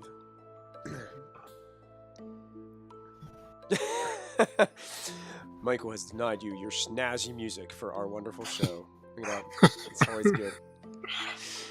It's good in the chat. Also, make sure you click on the link that you see being posted by our wonderful Moo bot in the chat to help this the contender dice tower get fully funded on Kickstarter. I don't think it's very far away from being fully funded, but I think there's only about 8 or 9 days left on it. So you guys can chime in. I think it's $35, and you can chime in and get one of these dice towers. I think that's really good. So make sure you click on that link and check it out. As we left off, Mobi, Molfin, and Lachlan came outside of the tower after they heard something, and they see this gnome approaching rapidly as this hot air balloon mechanism type thing with a bicycle on the bottom of it is approaching at a pretty rapid pace. And he starts to call out. He goes, "Oh, hey, can you help me? Help me! Please, can you help?" I pull out an arrow. Oh no, hang on. Hang on. I'm not quite sure that would aid him in any way. Who is this? Anyway, what do you think? Does he look like trouble?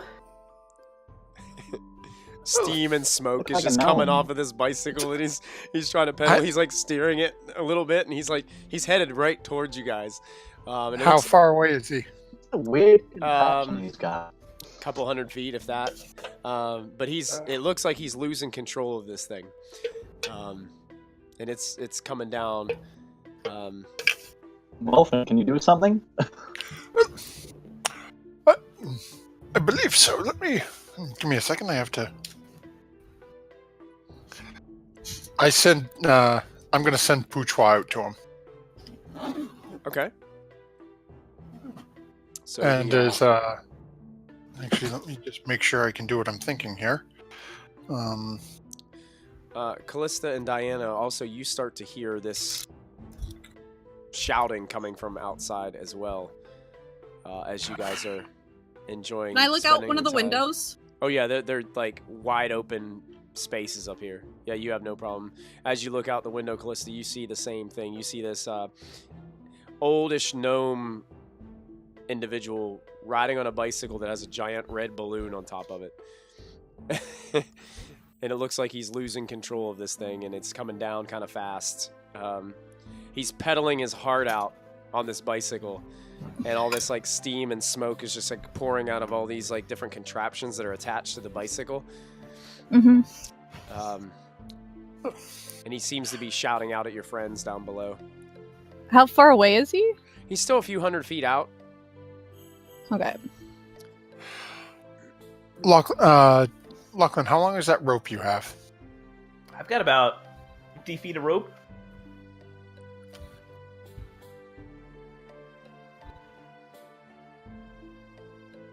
Lachlan, Yeah. give your rope here.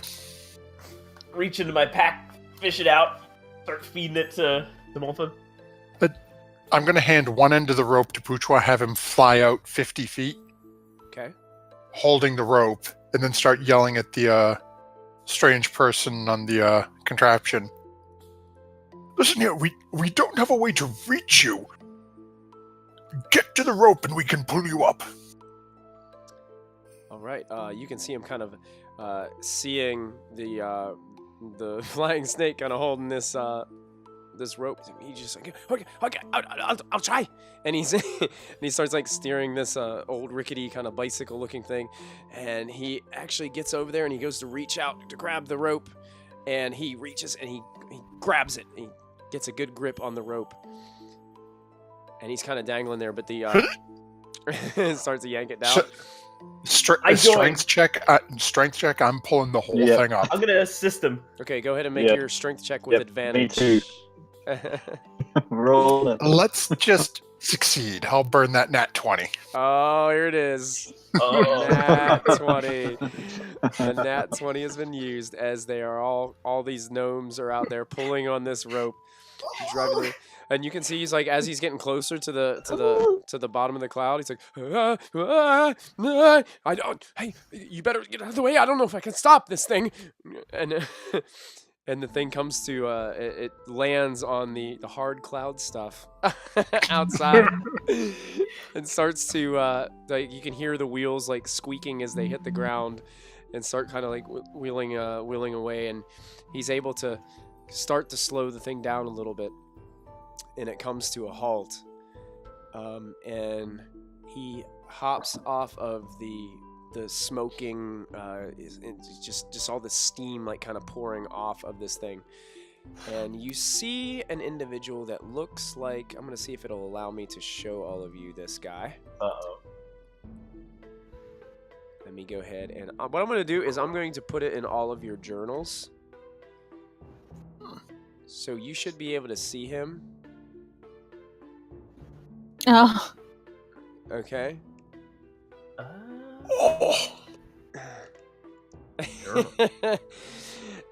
This is what gets off of the. This is who gets off of the bicycle, and he steps down onto the. Molfin's long lost brother.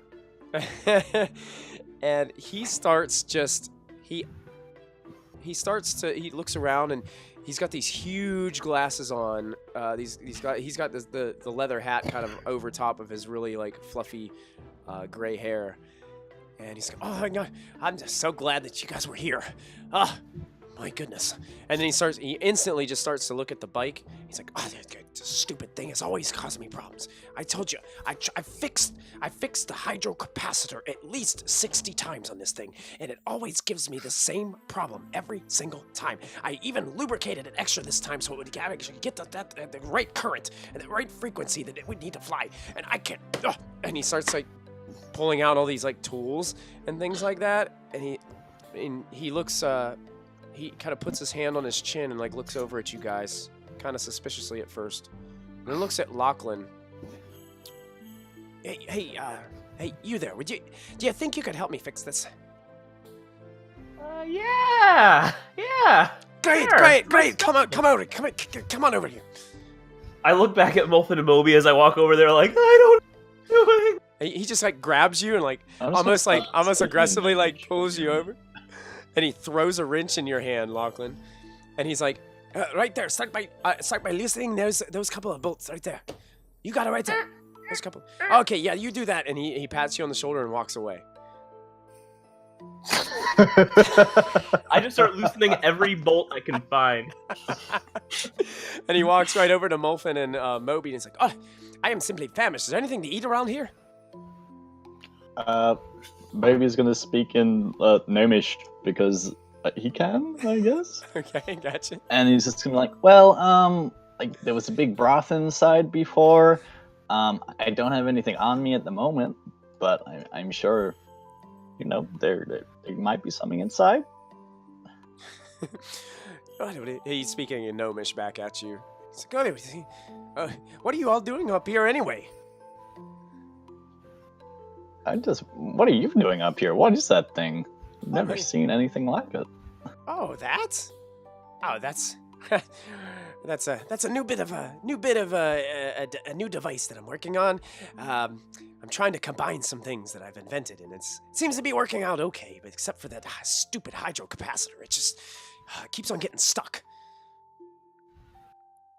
I just can't figure it out. Are you worried about falling from such a great distance? Me worried about falling that great distance? Well, it's almost happened quite a bit of times, actually. But I just keep on fixing it. Keep on trying again, you know? I'm not surprised. Oh, well, do you think you could help him fix it? And he points over to Lachlan, who's just unscrewing I'm bolts. stealing bolts as I loosen bolts. I'm pulling in my pockets. I'll my keep an God. eye on it. Lachlan, what are you doing? Nothing. I'm fixing this thing. Of course. And the guy, he just shouts over, "Oh, you're doing a wonderful job. Keep it up." It's like in a way. I'm gonna go over and pretend to know what I'm doing, like any male would. He looks at Molfin. He's like, "Is there anything to eat around here? I'm famished." You seem to have issues with repeating things you've already said. As the red-headed fellow said, there should be a rather large pot in there if you can manage to get yourself up the table. It is a giant-sized room which can be problematic for people of our stature. What brings you to this cloud? Well, actually, that, and he points to his device over there that Lachlan and Mobi are working on right now. Mobi, where's the I'm highbrow arguing with Lachlan about like. I think it's in there, but I'm not too sure. Like, I don't know. I've never seen one of these before. Try the back. Oh my god. I take out my thieves' tools and I try to disarm it. Go ahead and make a thieves tool check on it. Wow. Oh my god, Lachlan. Lachlan, you actually kind of pop the top off of this very it seems like this very it's like a thick glass tube that's connected to the side, and you kind of pop the top, and all this steam starts to just rise up out of it, and you can see in that tube there's what looks like a piston of some sort inside that seems to be locked up and jammed inside this main tube. You're gonna actually fix it. Hey, Gramps! Gramps! Yes. Gramps, do you have any grease?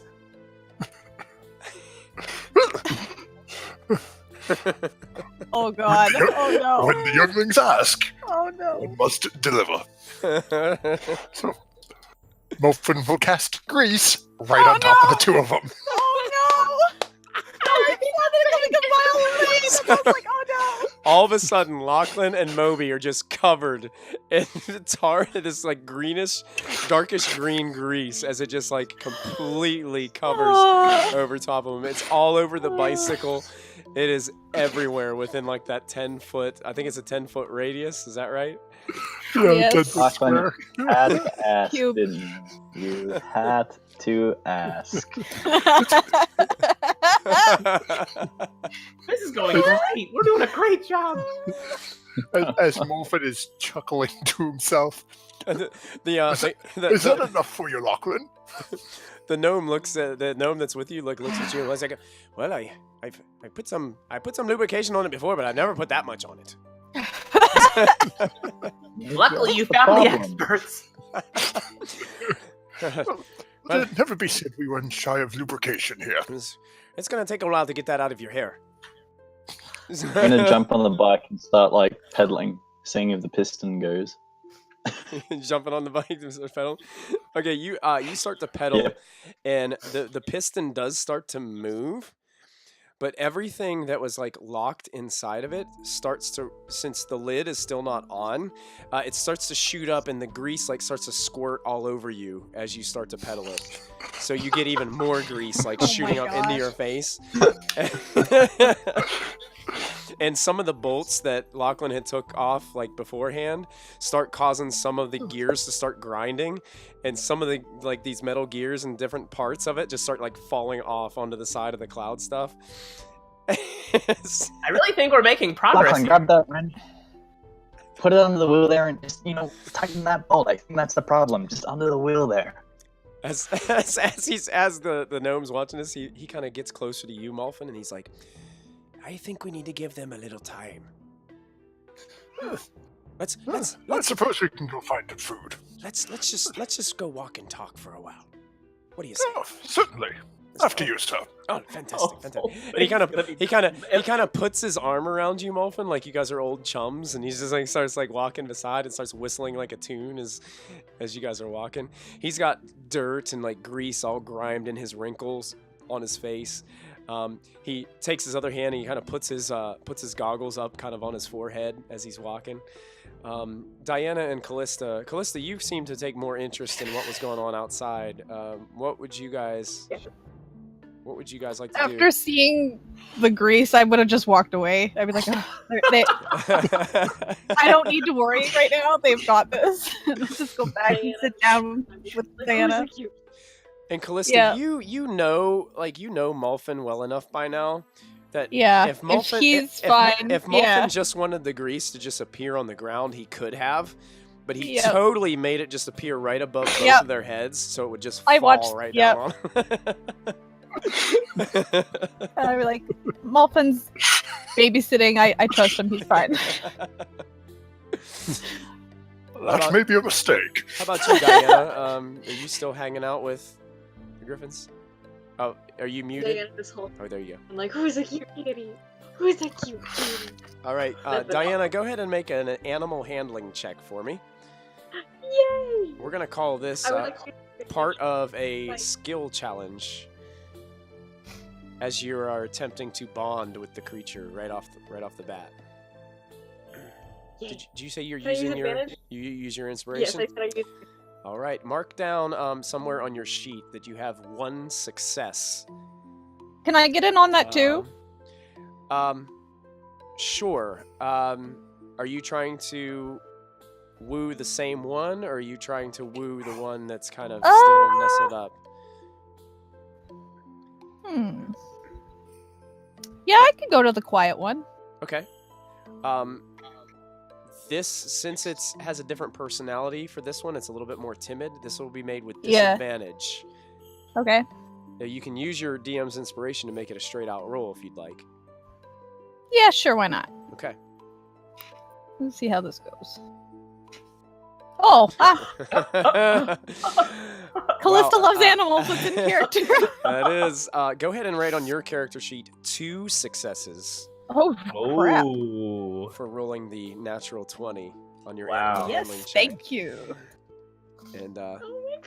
as you guys are both starting to try your best to bond to these young creatures. Now, it's going to take quite a while. It's going to take a lot of Yeah. checks.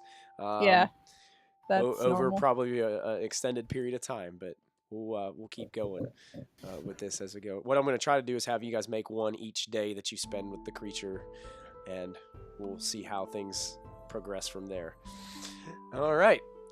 So Lachlan and Mobi are busy. Now they've got a bunch of parts laying around this thing that Lachlan had loosened up.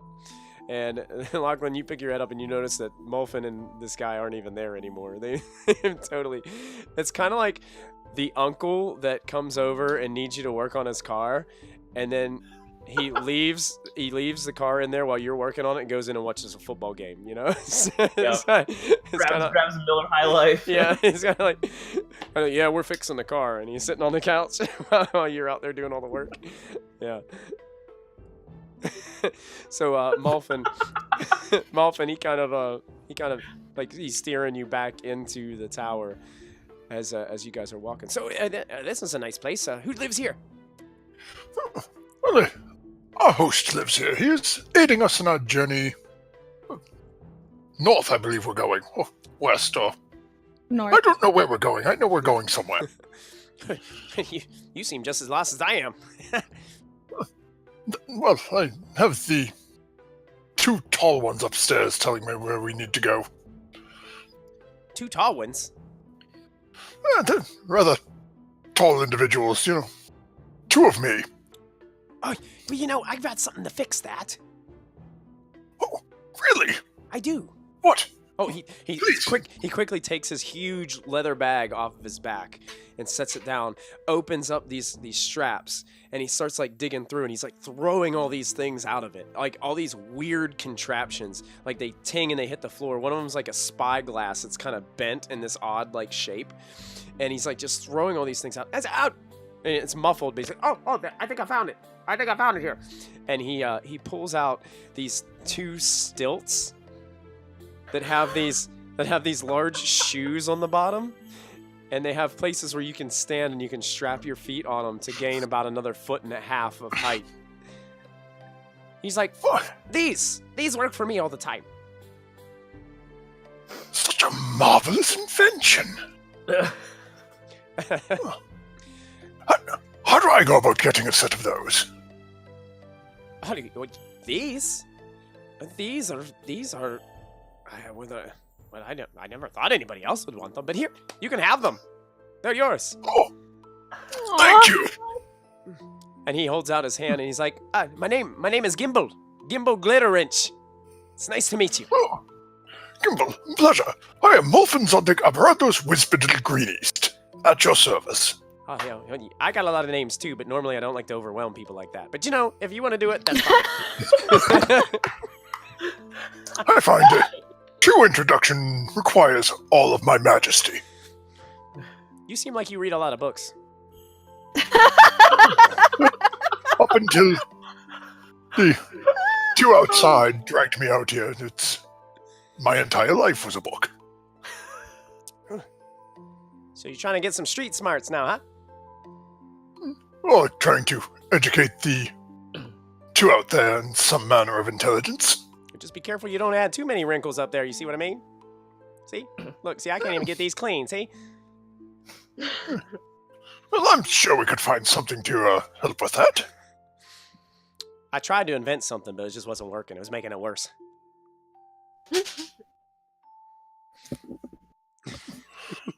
So, Matthew, you can add to your character sheet. You have a pair of stilts that have shoes attached to the bottom of them.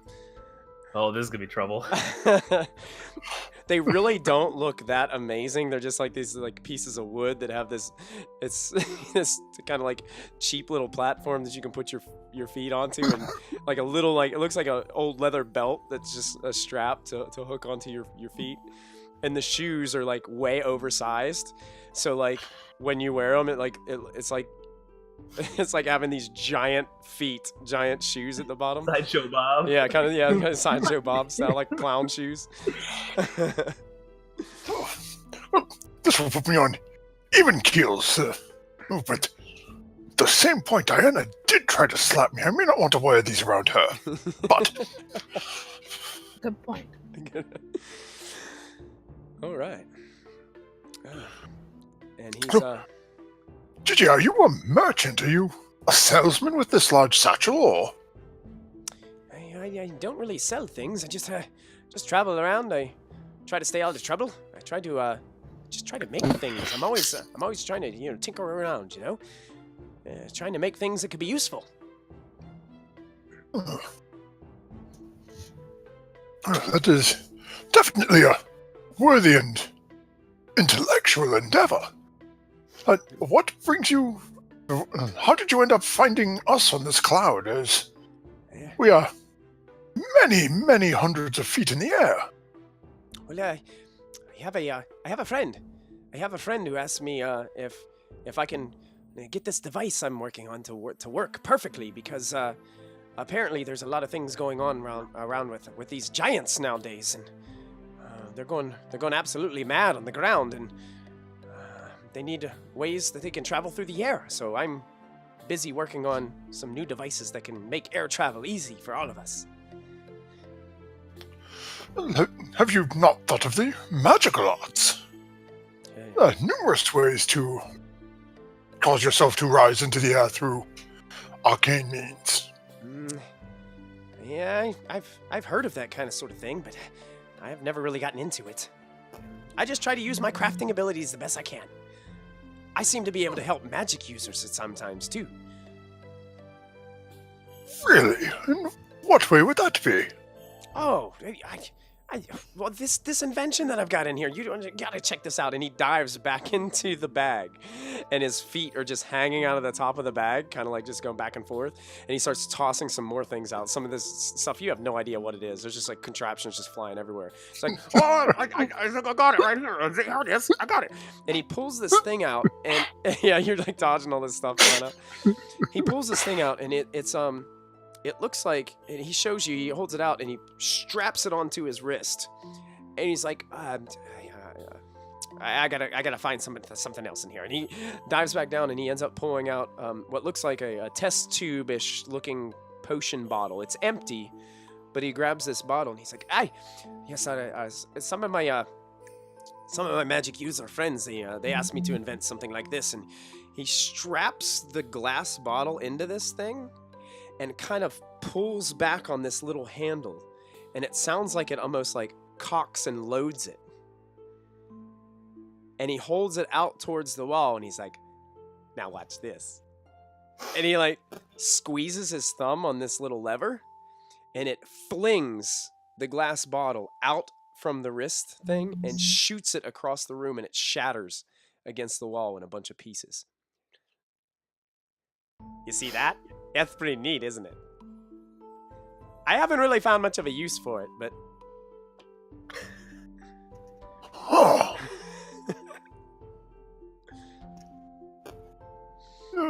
I have no words.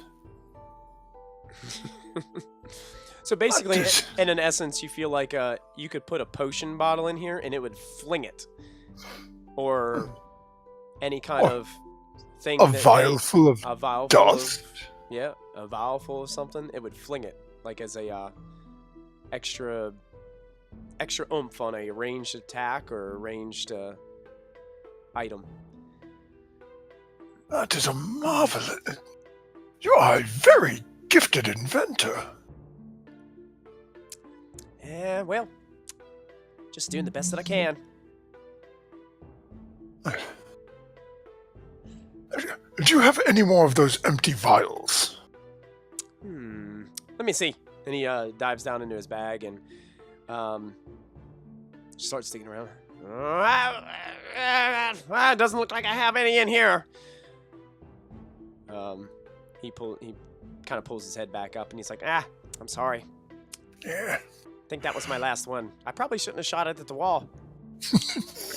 No worries. I was going to ask to try out your invention. I have a small bit of this dust. If we had a vial, I could have stuck my head outside and seen how it would affect our friends out there working on your device. He kind of has a smirk on his face. And, that would have been a good idea. Should have thought about that before I shattered it. Yeah, neither one of us thought of it at the beginning. I had no idea what it was capable of, so... Lachlan and Mobi, you guys are still outside working on this device. Is there anything you guys are doing in particular as you're still covered in grease? Oh yeah, I was actually going to use this time to have a chat with Lachlan. Okay. I'm still on the pedals. I'm going and I fling around like I scraped the grease like off the side of the bike and just kind of like fling it at his face. What was that for? Oh, you know, just for fun. Hey, look, I was wondering, could we talk turkey for a second, cuz? Could we turkey? Talk turkey, yeah, like real talk, like turkey talk. Yeah, sure, Moby, sure. You know, I'm like not really making eye contact. Just a term I'm trying to coin. It's just something I'm trying to coin. Like I don't know if it'll catch on, but yeah. I think it's got talking potential. turkey. I'm gonna start using it. Yeah, I mean, yeah, good. I'm glad someone will, other than me. Look, Lachlan, you just popped something else off as you were talking. I meant to do that. Just like, he's just like holding this in his hands. Definitely making it better. Definitely better.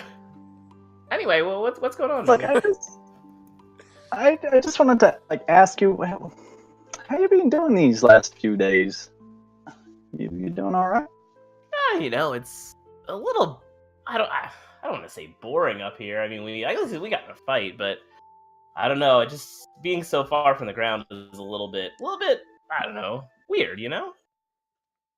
Oh, I mean, like the journey as a whole. Like, how you feeling about it? Like, are you positive, negative? Like, what's the deal?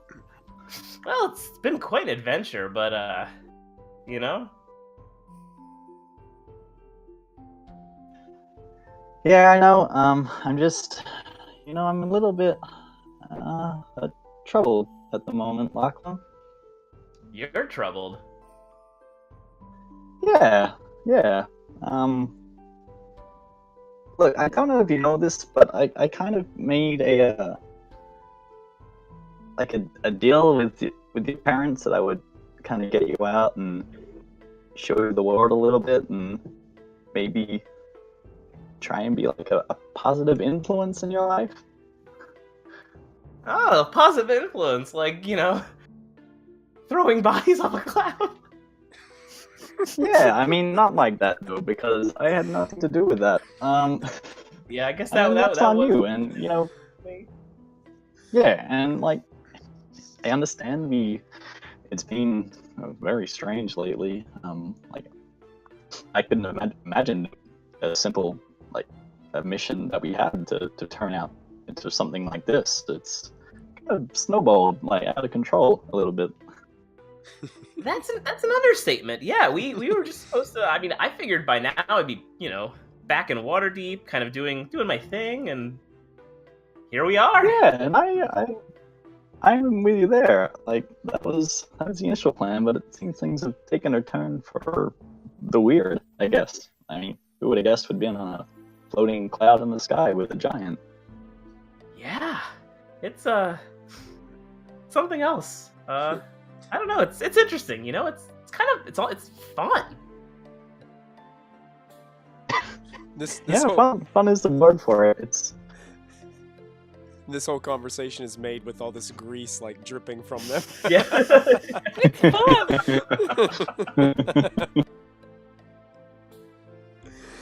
Yeah. Well, I guess it's. I So- wonder, what happens after Bryn Shander. That's kind of what I wanted to know. Like, what's the deal with Bryn Shatter? Why are we heading out there? Well, I think we're supposed to. And you seemed really keen on the idea, but you've never been keen about really helping out before. I guess this is changing me. Mobi. Maybe you're having an influence on me. I'm pat on the back. It's that check. Yeah. It's Yeah. that check. Advantage. Yep. Go ahead. Yep.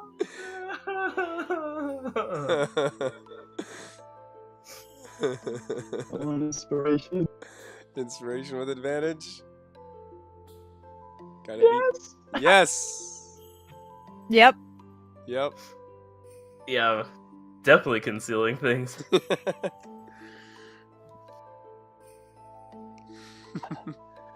Look, I don't like to call you out on anything, Lachlan, but I don't think you're being exactly honest with me right now. Oh, Mobi, ever so insightful. It's I'm a guy that likes to have a lot of plates spinning.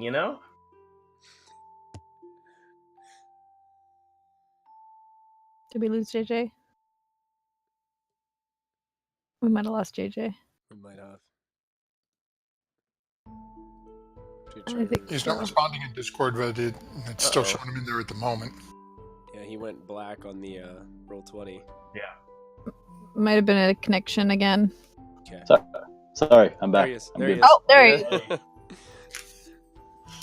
Can y'all hear me? Yeah, Yeah, we can hear you. Loud and clear. I was gonna say we don't want to lose you in the middle of this intense conversation we got Yeah. going on. Intervention. Yeah. Sorry. Lachlan, I don't think you're being exactly quite honest with me. Well, that is pretty insightful of you. I've got a lot of plates spinning right now. I've got a lot. That's my MO.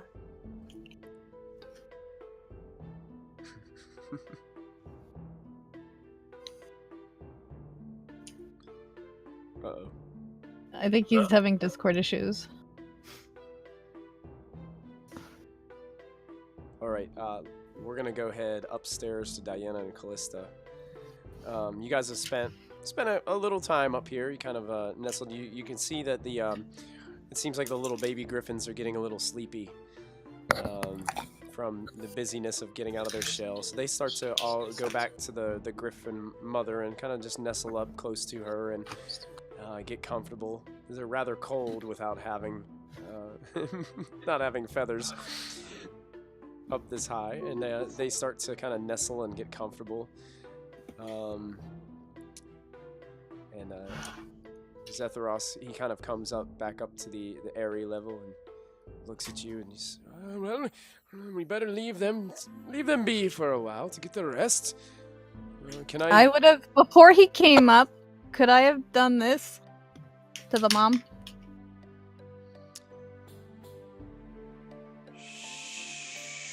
Well, go ahead and make an intelligence check for me first, Kallista. Sure.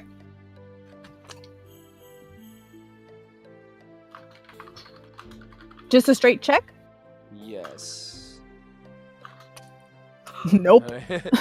Nope. Okay. It says in here that you can communicate with beasts. Oh, A griffin is technically point. not a beast. good point. So I don't think you wouldn't really be able to use that for this Right. situation. Okay.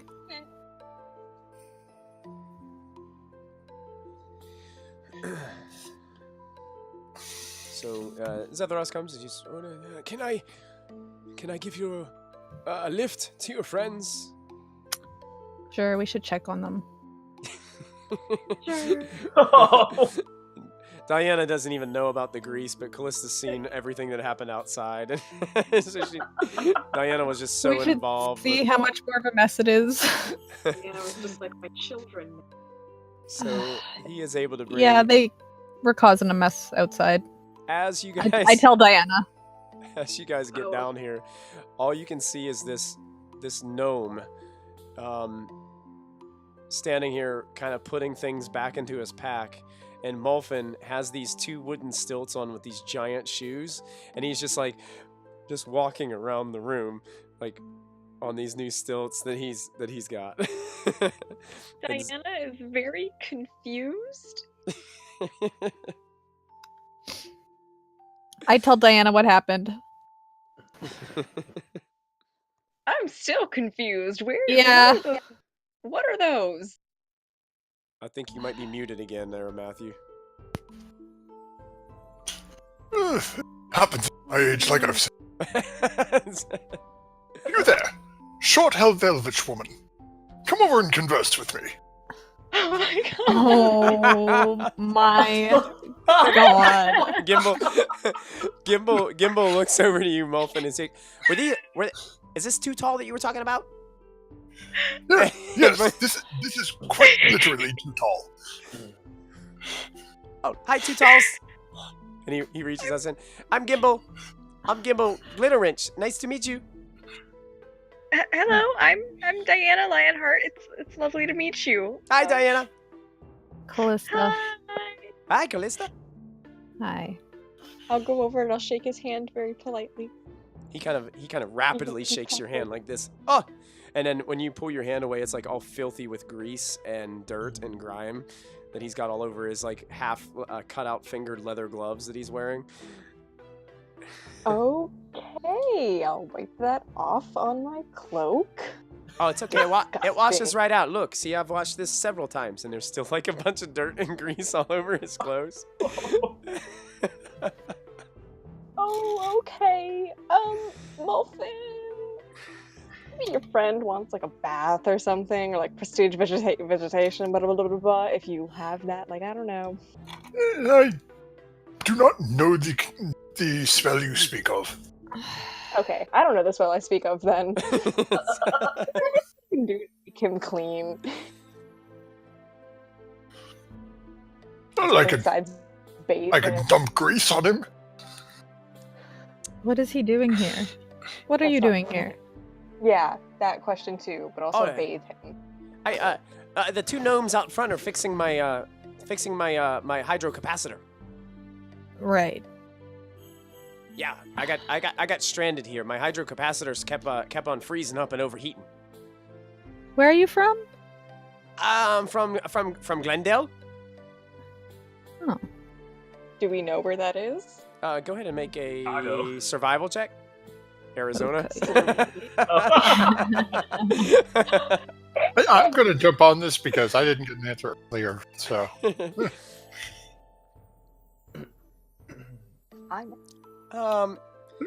nope, he's from the cloud. Diana, you're actually the only person that's ever heard of this place.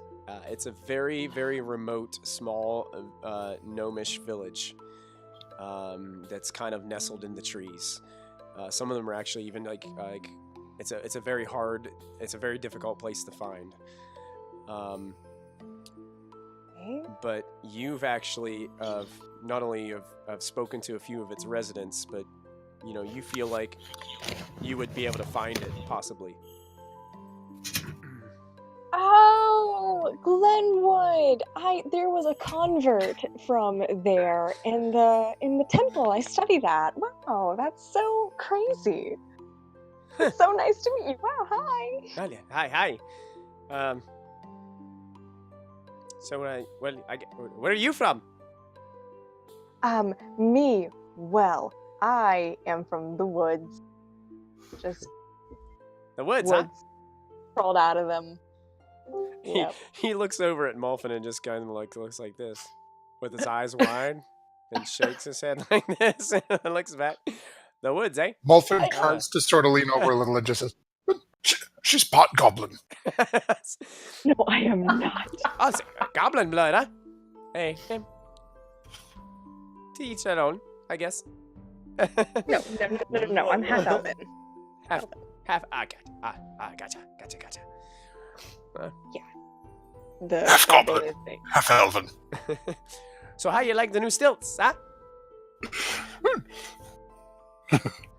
Just walking circles around the room still. So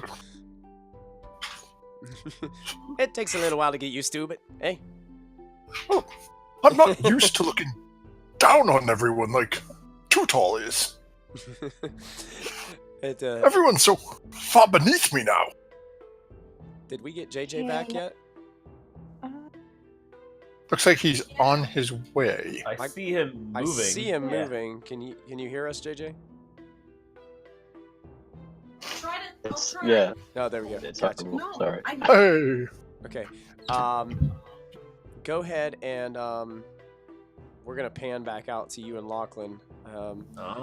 Lachlan has actually torn enough off of this device that he's kind of stopped working on it a little bit because it's really getting bad. I think I'm just making it worse.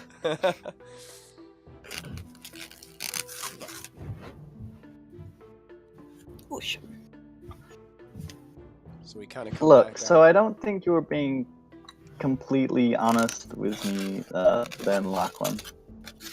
Yeah, here's the thing.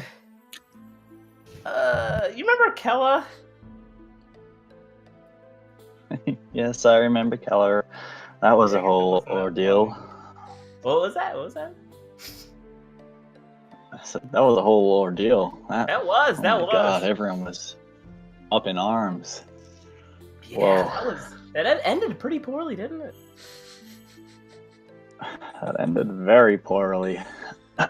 Anyway, continue. Yeah, so here's the thing is, Kella had some work for me.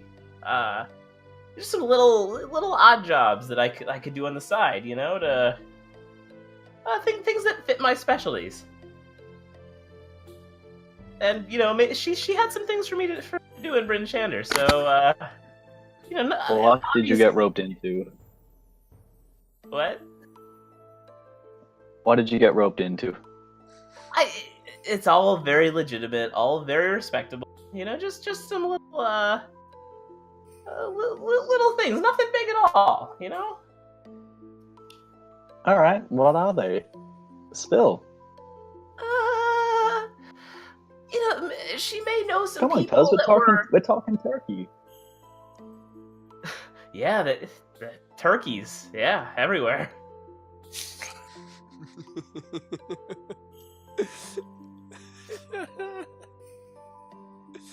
She knows people. What was that? She knows people, you said? Yeah, I guess there's some people, some friends of hers that are maybe a friend that's being kind of unfairly held there. Someone who's obviously innocent, but being like a victim of cruel justice system. And I'd like to help her out a little bit. bring justice. That's what I'm all about, Mobi, you know? No, it's not what you're all about, Lachlan. That's the whole reason I brought you out here. Yeah. Because that's exactly the opposite of what you were about. I'm trying to help you, and I trust you and I have faith in you, but look, you don't need to tell me what this new position or business venture entails or anything like that. But look, I just hope you'll be able to find it within yourself to, make the right choice, to know if you're doing something right or something wrong. Well, it's there are a lot of shades of gray in the world, I think.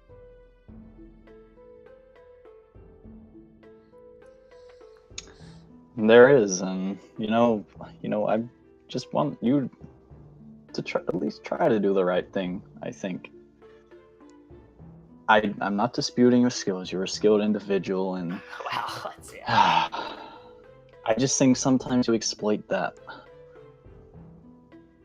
Well, I mean, if you think about it as from a certain point of view, I'm helping a friend. That's a good thing, right, Mobi? You can spin this any way you want to, but I want you to make the right decision here. And I'm gonna go back to trying to screw in some bolts. So Mobi goes to try to put back everything that Lachlan took off. I reach into my pocket and hand him one of the bolts I stole. Doing the right thing. I give him a look and I just put the bolt on. All right, go ahead. Both of you make intelligence checks for me. Uh-oh.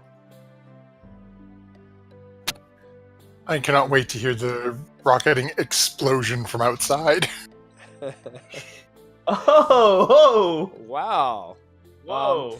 Lachlan is trying to put items back, and Mobi like grabs his hand and then shifts it to like the right position, and then puts a bolt Look, on. it and goes there. What would I do without a cousin like you, Mobi?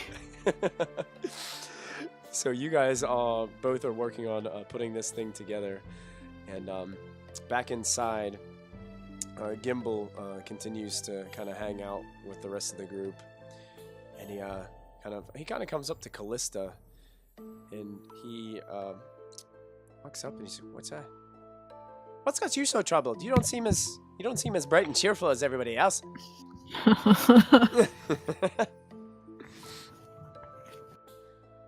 I don't trust you. I don't know you. Oh, well, you do now. My name is Gimbal. Gimbal Glitter Wrench. And he holds out his hand. I just look at it. Well, it's not going to shake itself.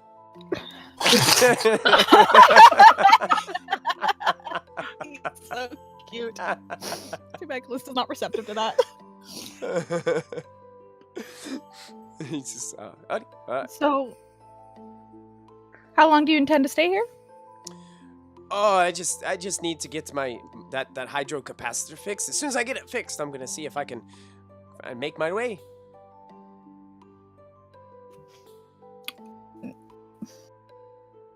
Okay. I'm just staring at him. Can I do an insight check? Sure, go ahead. I don't know.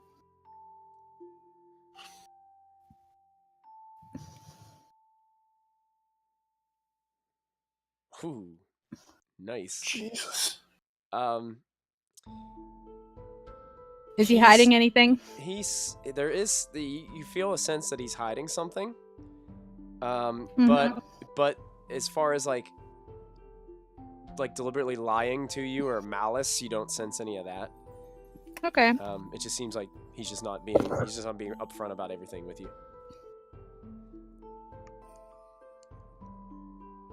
So is there anything else you want to tell us?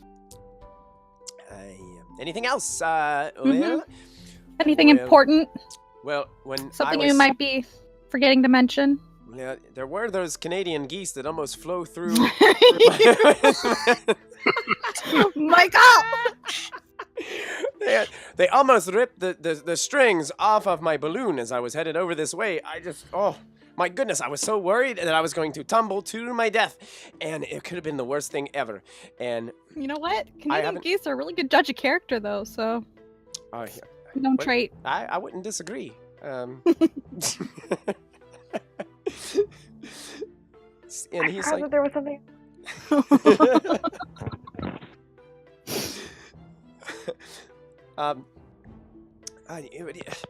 Now I can't help but notice that you're missing smile lines on your face. It just seems like you could be, I don't know. It just seems like there's something missing from your life. It's just something just not quite there. What is it? What is it that you're looking for?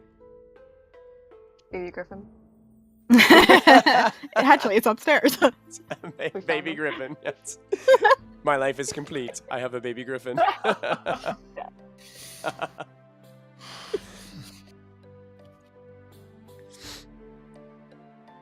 I don't respond.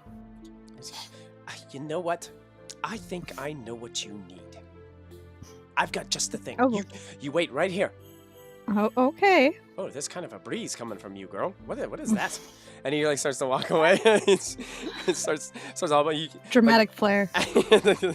You hear like the bottom of his shoes kind of clog around, and he gets back to this bag that he just put everything back in. And he starts dumping stuff back out of it, and starts throwing all this stuff out of it. His feet are. Kalista's curious, so she's watching him.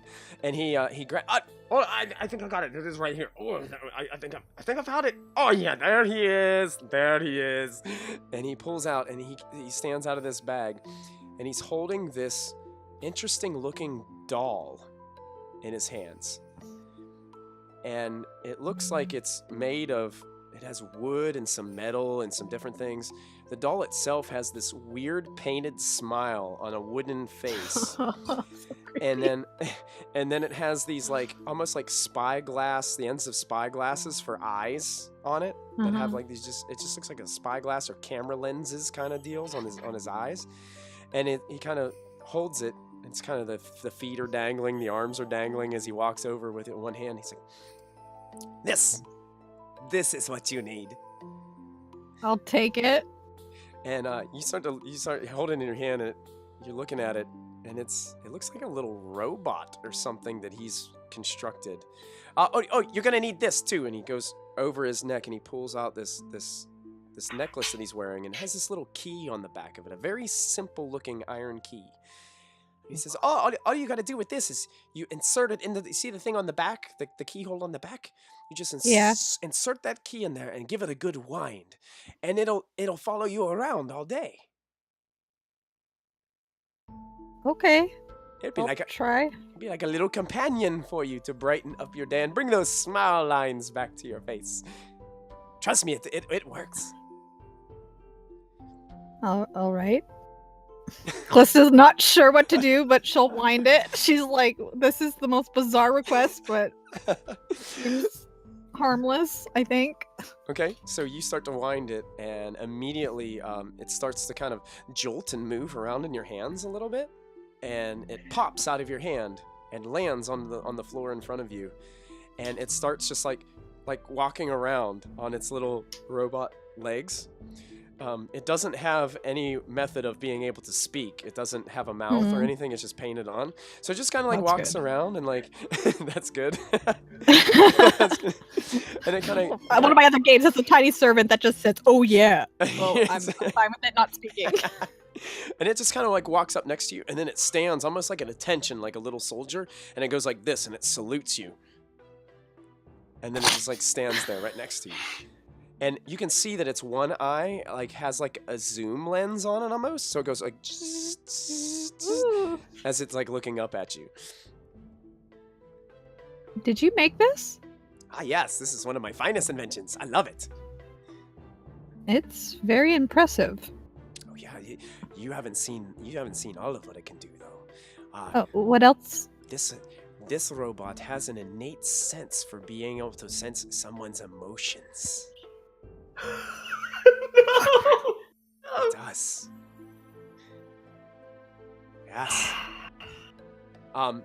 Mechanically speaking, Kallista, anytime that this robot is within 10 feet of you, Mhm. and you are contesting or making an insight check to try to feel out somebody's emotions towards you, you are granted advantage on the roll as long as this robot is around. He has to be wound every day. You have to remember to wind him, and he has to be near you. Oh, Lachlan, get wrecked. Oh, Kallista actually smiles when she finds this out. oh, see, smile lines already. See, I knew it. I knew it. I knew it. And he starts getting You know excited. You know what? Grimmel? Gimbal. Gimbal? Yeah, Gimbal, glitter wrench. I have a lot I like more. you. I have a lot more names, but I don't want to be like Molfin over there and overwhelm anybody. I just, I still feel like you're hiding something from me, but I'm fine with you staying for a little while. Oh, wait, do you want to see the other feature it has? Yes. Oh, well, see, I had a lot of problems with relationships. Oh. See, I just can't read people that well, so that's kind of why I created this, and I also included a fail-safe into it. Oh? You see, inside its arm, there's some special darts that, if you get into a bind and it reads the emotions of this creature, you can have it take one of those darts and just give it a little stick. And it doesn't always work because I haven't perfected the liquid in the darts, but sometimes those darts can put individuals to sleep. I think you are a genius. Yeah, I try. No. I don't I think should have shot this guy out of the sky.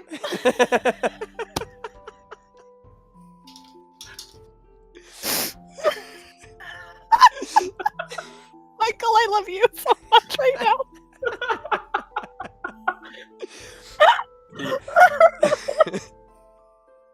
So he's really excited. He feels like you're enjoying his invention, and he's like, well, I know I don't have the book smarts as Molfin over there, but I'm pretty good working with my hands. Yeah, I'm more inclined to nature and animals myself. I'm not a people person either. I can relate. Is he saying this loud enough that Molfin can hear him? Go ahead and make a perception check. He was trying to whisper those last couple things, so... That's probably not then, but perception.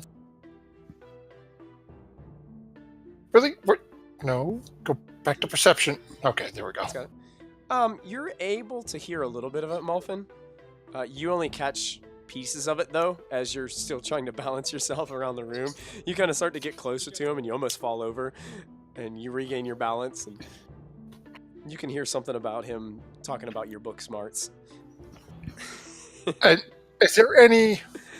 This ground in here, is it all stone, or is there any, like, dirt ground at all? Nah, it's pretty much all stone up here in this cloud tower. Okay. Molfin will grumble and again keep trying to look Diana eye to eye. Okay. Diana would like to cast Thermaturgy, whatever. And Thermaturgy. Thermaturgy. And an effect of it is to create little tremors in the ground, and they don't do damage, but maybe they'll make the ground unstable, and Molfin, who just started using stilts, might fall.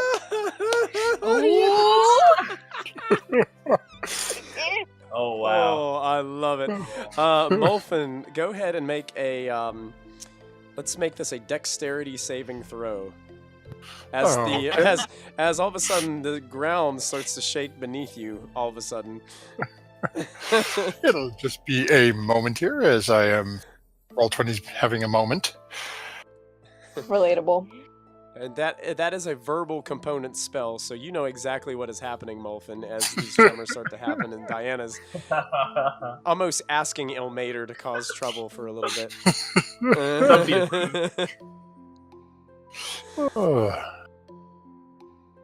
Okay, actually, come on. Cameras are moving. I just can't click anything yet. Yeah, I'm gonna try to reconnect too. I've got your black screen on mine. See if I can get you back in here. Doesn't surprise me at the Transmitting.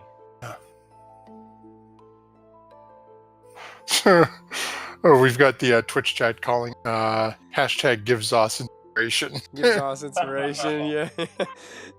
Hey, okay. All right. There we go. Yes, I agree. Yeah, So, dexterity save. yeah, Zos, go ahead and give yourself inspiration from the Twitch chat. Thank you, Twitch chat. I love you. Oh, Dang it. Molfin is you're almost your one leg like kind of flies up into the air a little bit. You're balancing on the one leg and you're able to kind of hold your ground as the ground stops shaking underneath you. The awesome thing is it's a cantrip and I can cast it whenever I want. As this is happening, actually, give me a second, because Molfin is going to pay in kind, I think. Yes, it's a bonus action. Oh no. So is Molfin is going to basically just reach up and rub his throat for a second and cast a spell on himself. And as he finishes speaking, turns away from everyone else towards the door and barks out and spews forth a cone of fire. What? You trying to kill us? It's like an intimidation thing, or So you're casting it towards the door? It lasts up to a minute, and as an action, I can breathe a 15-foot cone of basically fire breath. Okay. Curtain's gonna get So it's intimidating for Diana. a little bit. That's the idea that You Molfin want to has. roll an is, intimidation check on that? It's kind of like Molfin is getting so hot, like in the cartoons, where your face turns red and then all of a sudden fire flies out of your ears. So it's just coming out of his mouth now, and he's just like basically torching the Zephyros's first floor curtain right now. Zephyros, oh my goodness, what is going on with him? And for Diana's request, there's your intimidation roll. Insight, Diana. Okay. Can I contest one? How do I contest it? I guess that would be insight. Oh Insight, no. There's ever a time to roll high. Dang it. Wait, inspiration. Dang it, no, I can't use it. You already rolled. Yeah. You it does kind of you haven't seen Molfin do this before, so it is a little odd, and it kind of you definitely wouldn't want to be in that, because you knew what your fireball did to those corpses outside. You wouldn't want to have anything to do with any of that. I'll back off. Only if he does. Little dry on the throat after that one. Need to work on that. All of a sudden, a hand comes out with like a glass of water, and it's Gimbal. Yeah. Take this. It'll help. Thank you, good sir. Cheers. Next time, be more careful. Must have been something I ate. His eyes looking back at Diana again. I've got so much grease on me, I'd go up like a... I just burn up. Careful. So, about this time, Lachlan and Mobi, you guys walk back into the room, kind of trying to get some of the grease off of you as you come through. The curtain the curtain is a little bit on fire, so you're trying to be very careful. Hey. I'm gonna cast some prestidigitation on myself and Lachlan. Clean his grease off us. All right. So as this magical incantations are brought out by Mobi, all of a sudden the grease is gone, and you guys are nice and shiny and shimmering clean. Thanks, Mobi. I couldn't have you walk in grease through this nice giant's house. Yeah, with the burning curtain. What happened in here? Oh no. Oh, which one of them is it, do you think? It could be any of them. Yeah. Gimbal looks over to you guys, and he's kind of really excited to see you. He's like, "Oh, did you get the hydro capacitor fixed?" Yes. You're gonna kill him. Great! I'm so excited.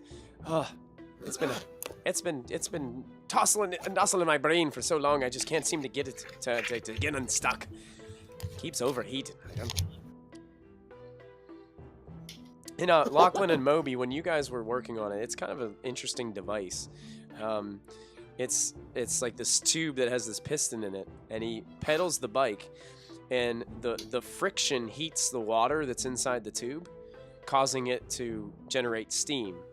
The steam comes out through these pipes that he has that goes into this container that goes up to the hot air balloon, heating the air inside the balloon, causing the balloon to go up. I don't know if that technically would work in real life, but it sounded kind of It works. So he generates... Maybe he had one of those Canadian geese stuck in it.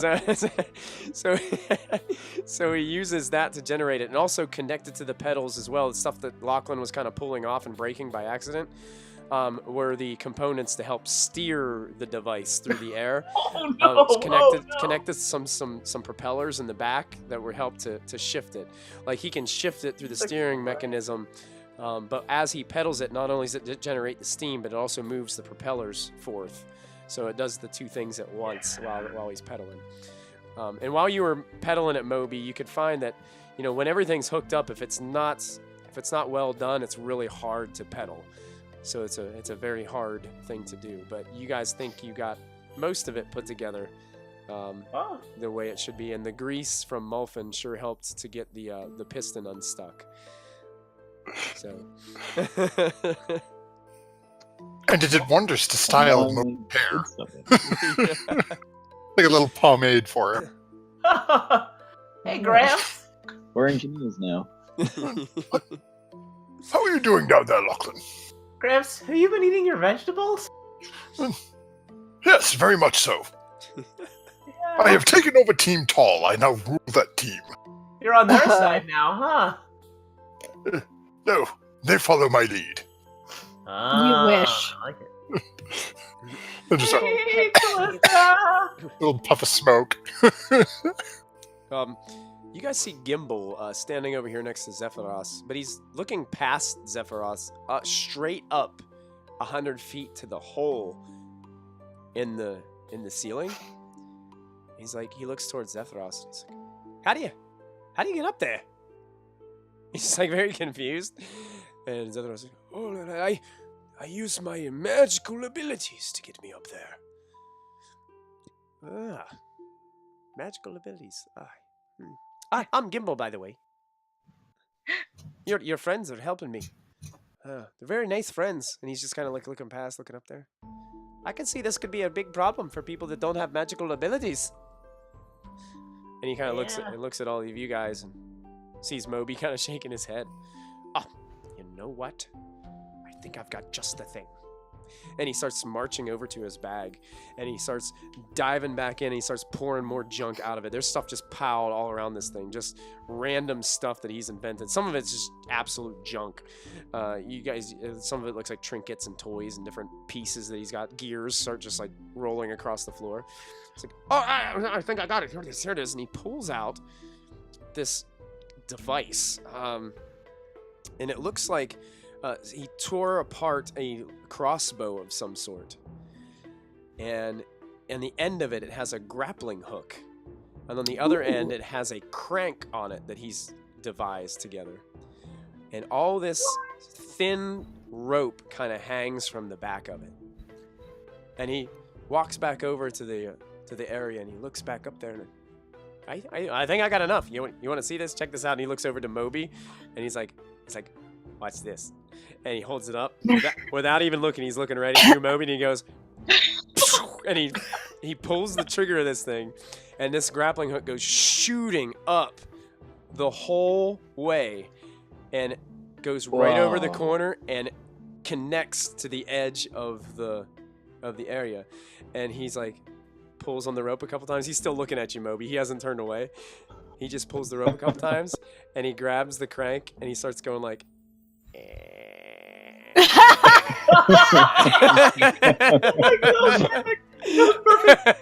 and he's got his mouth open, and he just like, starts to slow clap. So he's winding this thing, and it's just going up and up and up and up and up, and he's like kicking his feet back and forth, going hee, and looking down at you, Mobi. And then once he gets about 20 feet in the air, and he's like, I think I proved my point, and he hits this button on the side, and it kind of starts to release, and he goes Oh my god! And lands on his feet in the center. Oh. And I want one. he gives it a Perfect yank. for the gnomes. He gives it a yank, and then he realizes he gets a weird expression on his face and goes like this really quick and ducks his head, and the grappling hook like tings off the floor next to him. And he's like, "Oh, I really got to think about that next time I do that. I always do that." Yeah, that's a design flaw. Tell you. and he starts to wind this thing back up, and as soon as he's done, he's like, I think it'd be best in your hands. And he reaches out to you, Mobi, with this device that he's got, and he kind of reaches it out. Really? Hey, I haven't really found a use for it until today.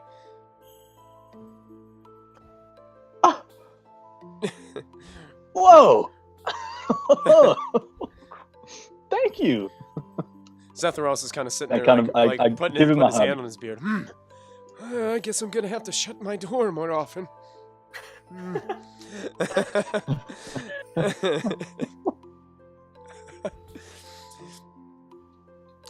He's kind of like looking around. I gave this guy the most gnomish hug ever. he hugs you back, and he starts like rapidly patting your back. He's like, oh, I knew I knew this would find a good home sometime.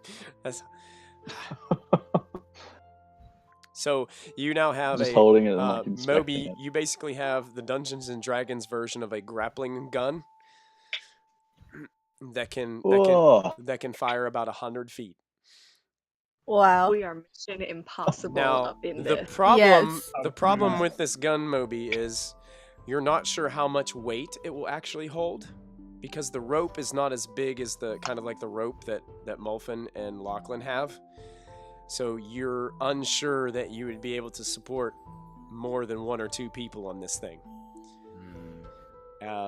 If you did, it would be a risk. I'm all about taking risks. So he's kind of standing there, and Zephyros is like, I really need to get back to cooking. It seems like every day I get some new visitor.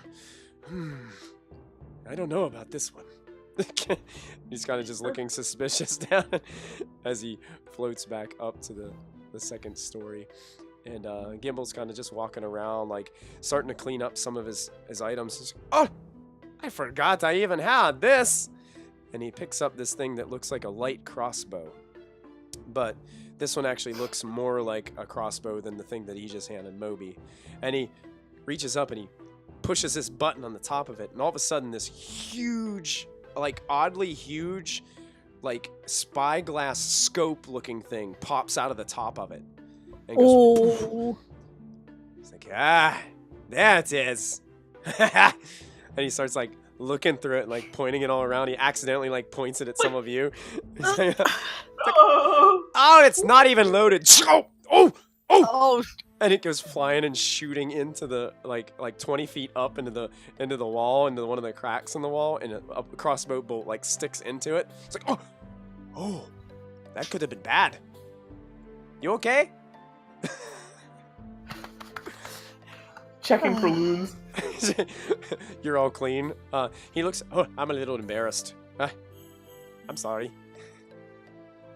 I think Lachlan would enjoy that thing. Yeah. You're all bow and Sniper. arrowy, right? Yeah, Lachlan. He's good. Give it to Pretty me. cool. Lachlan's kind of eyeing it up, and he's like looking at it, and he's like, "What? I didn't even think it would work." It worked. It worked. I see you have a bow. I mean, do you use that often? Yeah, it's kind of my thing. Oh, I guess you can use it. I mean, here, check it out. And he holds it out to you. I take it. Do you have any bolts for this thing? Wait, that's the thing. It's a self-loader. That's the cool thing about it. You see those gears right there on the back? When you fire, so be careful. I think it might be loaded again. I have it kind of like pointed at it as I'm looking at it. I just didn't think I had any bolts in it. You can just pop them out at the bottom there. You see how they pop out the bottom? Yep. And they start to kind of fall out. It looks like there's 6 of them that fall out. This is amazing. Yeah, it's a very accurate weapon.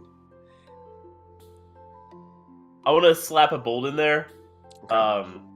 Kind of aim it at like one of these statues up there. Okay. And try to do a little target practice in the face. Okay, let's see. What distance is it to there? Okay. I guess it would be your same. Go ahead and make like just a regular attack roll with your bow. The short bows. Whatever. As he shoots it, I'm like, maybe not inside, Lachlan. Because the bolt goes flying. What? And it actually misses the statue and tings off the wall behind it. And he kind of looks at you oddly, and he's like, "Were you even looking through the scope?" Oh, I'll do that next time. Take a step closer, please. Would you take a step closer? Just a little bit. I mean, come Alrighty. on. Now I'll take, step a little bit. yes, now take your shot. And look through the Alrighty. scope this time. Seriously. I want to aim through the scope. Okay, you have advantage. Oh. And it hits exactly where you were aiming on the statue, taking a little bit of a chunk out of it as the bolt goes flying. Sorry. Lands on the ground, cracked in half. Now you only have 3 bolts left in it. This is amazing. Mechanically speaking, this is a regular light crossbow, but when you're within the first 40 feet of range, between 10 and 40, you have advantage on the attack with using the scope. So basically, from 10 to 40, it's advantage. From 40 to 80, it's just regular. And from then on, it would be your disadvantage, like a light crossbow would have. Oh wow! So can I keep this? Can I use it for a while? You can use it, but I'd be very careful with it. I haven't tested everything yet. And Careful is my middle name. The flaw of this weapon is that sometimes the reloading device does not work. Oh, And it'll jam. So if you roll a 1 on an attack roll on it, it jams and misfires, and it takes a whole action to fix the problem, which you have to re-lubricate the gears with some oil in order to get it to work again. I'll keep that in mind. Brilliant inventor, this guy. He's brilliant. Yeah. Finally, I found some use for these things. I've been carrying them around forever. What else do you have in there? Oh, yeah. But that young lady over there, I haven't given her anything yet. You guys got all freebies. What about her? Aw, She's part of Too Tall, right? And he looks over at Molfin. Yep.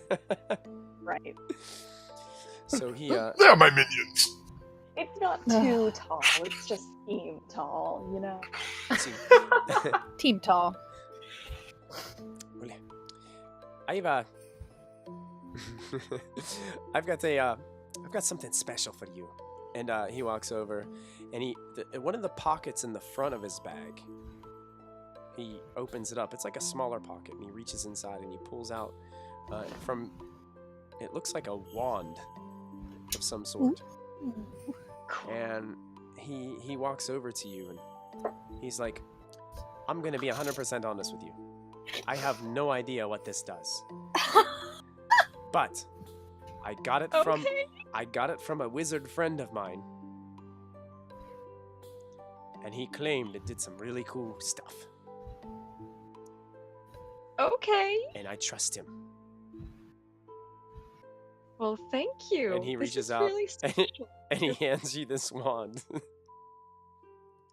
Thank you. Thank you. Are you sure you want to part with it? I mean, your friend gave it to you and everything. I would feel guilty taking it. I don't...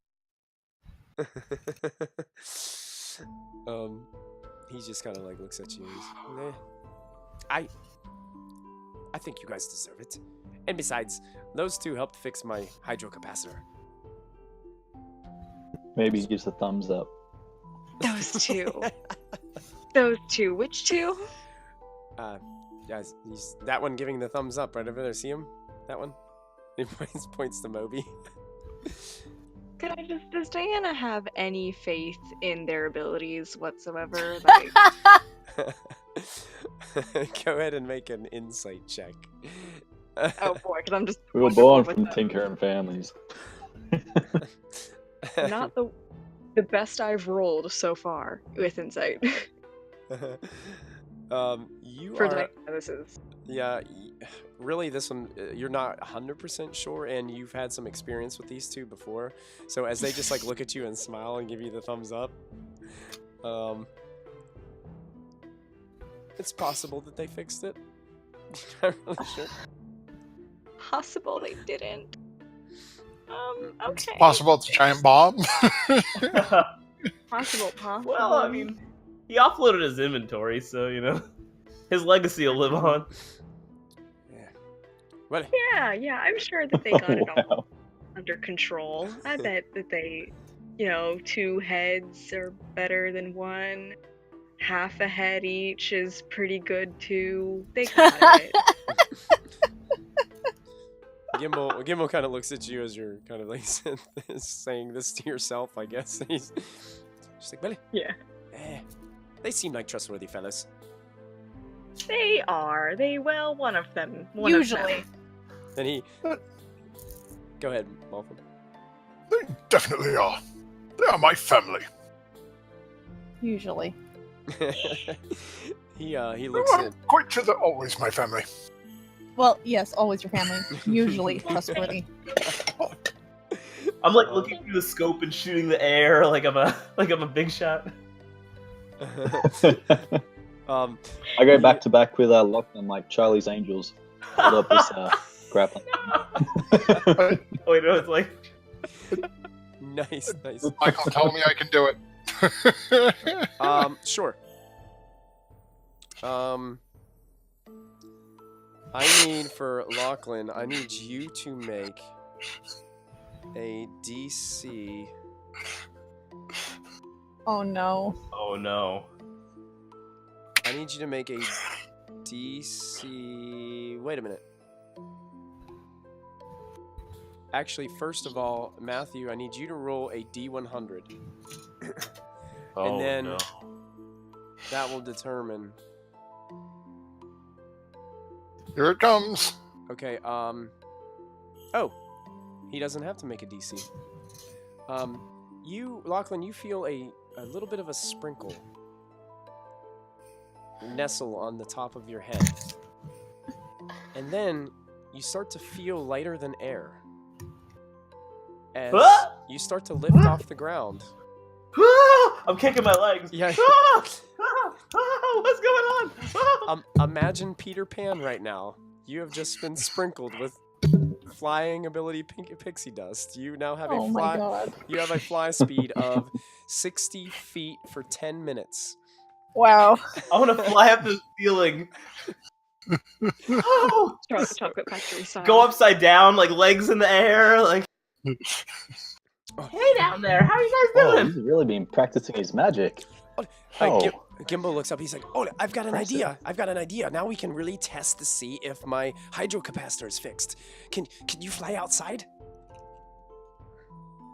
Sure. Is there like a window, or do I have to go through the? Yeah, you have to kind of go through, like, swoop down and go through the half burned off curtain. I want to Superman through the curtain.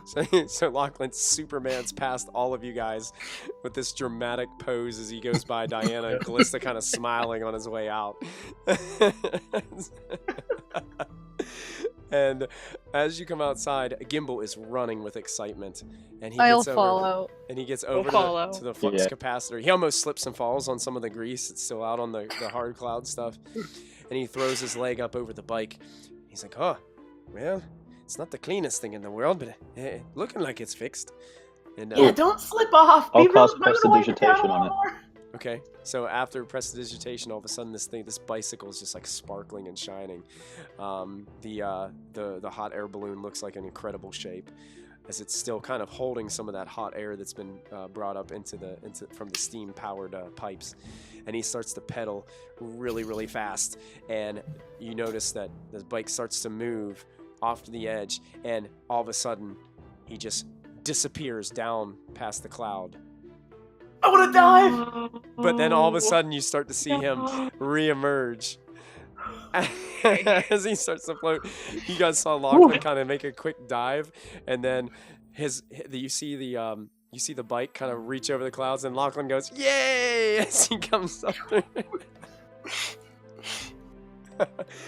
And you guys can like back whatever, like doing this stroke through the air trying to catch up with him. And then Gimbal, you guys can just see him, like, he's got his hands out like this, and he's like cheering, and he's like, "Oh yeah, they fixed it, they got it fixed." And his voice kind of drifts off, and he kind of turns back over his shoulder, and he's like, "You guys be safe. I will see you sometime. I hope I don't have to crash land this thing on my way home. I will see you later." Okay, before he's gone, I'll just put a little shield of faith on him in case he does crash land. Do I still have any of nuts or bolts in my pocket? Go ahead and roll a d20 for me, Lachlan. Alrighty. Oh. And as he is drifting off into the distance, high above, Lachlan starts to fly back, and he slowly rests his feet back amongst the rest of you as you guys are all standing out on the front porch area of this cloud, watching the hot air balloon just kind of disappear and get smaller and smaller. Soon it disappears, and then Lachlan reaches out his hand, and you guys all look down, and there are 5 bolts in Lachlan's hand. And do you think he needed these? And that's where we're going to end tonight's session. Wow. And we ended at me throwing him off the cloud. No. He already gave us this stuff. You know, Wow. I think we made it better. I mean, it's working now. Maybe you just needed less nuts. We reduced the weight. Yeah. We're streamlined. Wow. GG, fam. I killed 2 points of armor, so hopefully. Well, thank you guys so much for tuning in tonight to Storm King's Thunder episode 15. We had an interesting arrival from an interesting new NPC character that made his way upon the Cloud Tower. When we return next week, they'll continue in their journey to Bryn Shander, and we will see how things continue to go. As far as tonight goes, is there anybody in particular? We got to award the D20. Anybody? Yep. Diana, go ahead. Zos, you can lead the way. I would just like to point out, because this is something that I've noticed over a period of time that I mentioned in the chat, but I just feel the need to bring up here, is that Lachlan MG is like so dedicated to his characters. Like whenever he's acting, he acts like his whole body acts with him, and it's incredible because it's like you don't have to do that, you just do that, and it's great, and it's great roleplay. Yeah, I was gonna say the thieves' tools was pretty smart. Yeah, that was a good idea. It was a selfish choice. I know, but it still worked. It was true to the character. Mm-hmm. We've got chat jumping in with saying Zos deserves the D20. Zos deserves the D20 from chat. Stumpy Being a proud Griffin mom. Yeah, being the proud Griffin mom. Yeah, that's pretty cool. I actually rolled a D20 to see how many days it would take for the eggs to hatch, and I rolled a 1. Oh, So- perfect. So I didn't even know that was gonna happen in this episode. So whenever I That's rolled great. it completely at random because I had no idea that was even gonna happen. So. Thank you, Dice. Yes, thank you, Dice. So I liked Mobi's intervention. I thought that was Yeah, that's where I was going to lean at first too, until Yeah. Diana mentioned. some Mobi intervening. Yeah, that was on pretty that good. he's opening up a can of drama. Yep. one. Nice. Yes. All right. Why don't we go ahead? We're gonna award Mobi the D20 for next time for the intervention, but everybody else for outstanding roleplay and great storytelling as always. Because this group just you never cease to amaze me. You guys all get DM's inspiration to start off for next Yay. episode. And all of our viewers, you guys are incredibly awesome. Thank you so much for tuning in. Don't forget to check out Nightshade Creations. Make sure you back their Kickstarter for that dice tower. It's almost there. We just need some help getting them there. If you haven't followed the channel yet, make sure you follow us. Make sure if you want to support the channel financially, you can hit that subscribe button and help us out to improve our quality of our streams. We're getting there. We're getting better. Our video quality has improved. I won't cut out at crucial moments. Yeah, right in the middle of nice deep conversation. Yeah, I mean that'd be really handy. So if you want to do that, subscribe. Also, we're our YouTube channels where we put all of these episodes up for you to watch afterwards. So make sure you go ahead and check those out. You can check out all the past episodes to figure out how our our adventurers have gotten this far.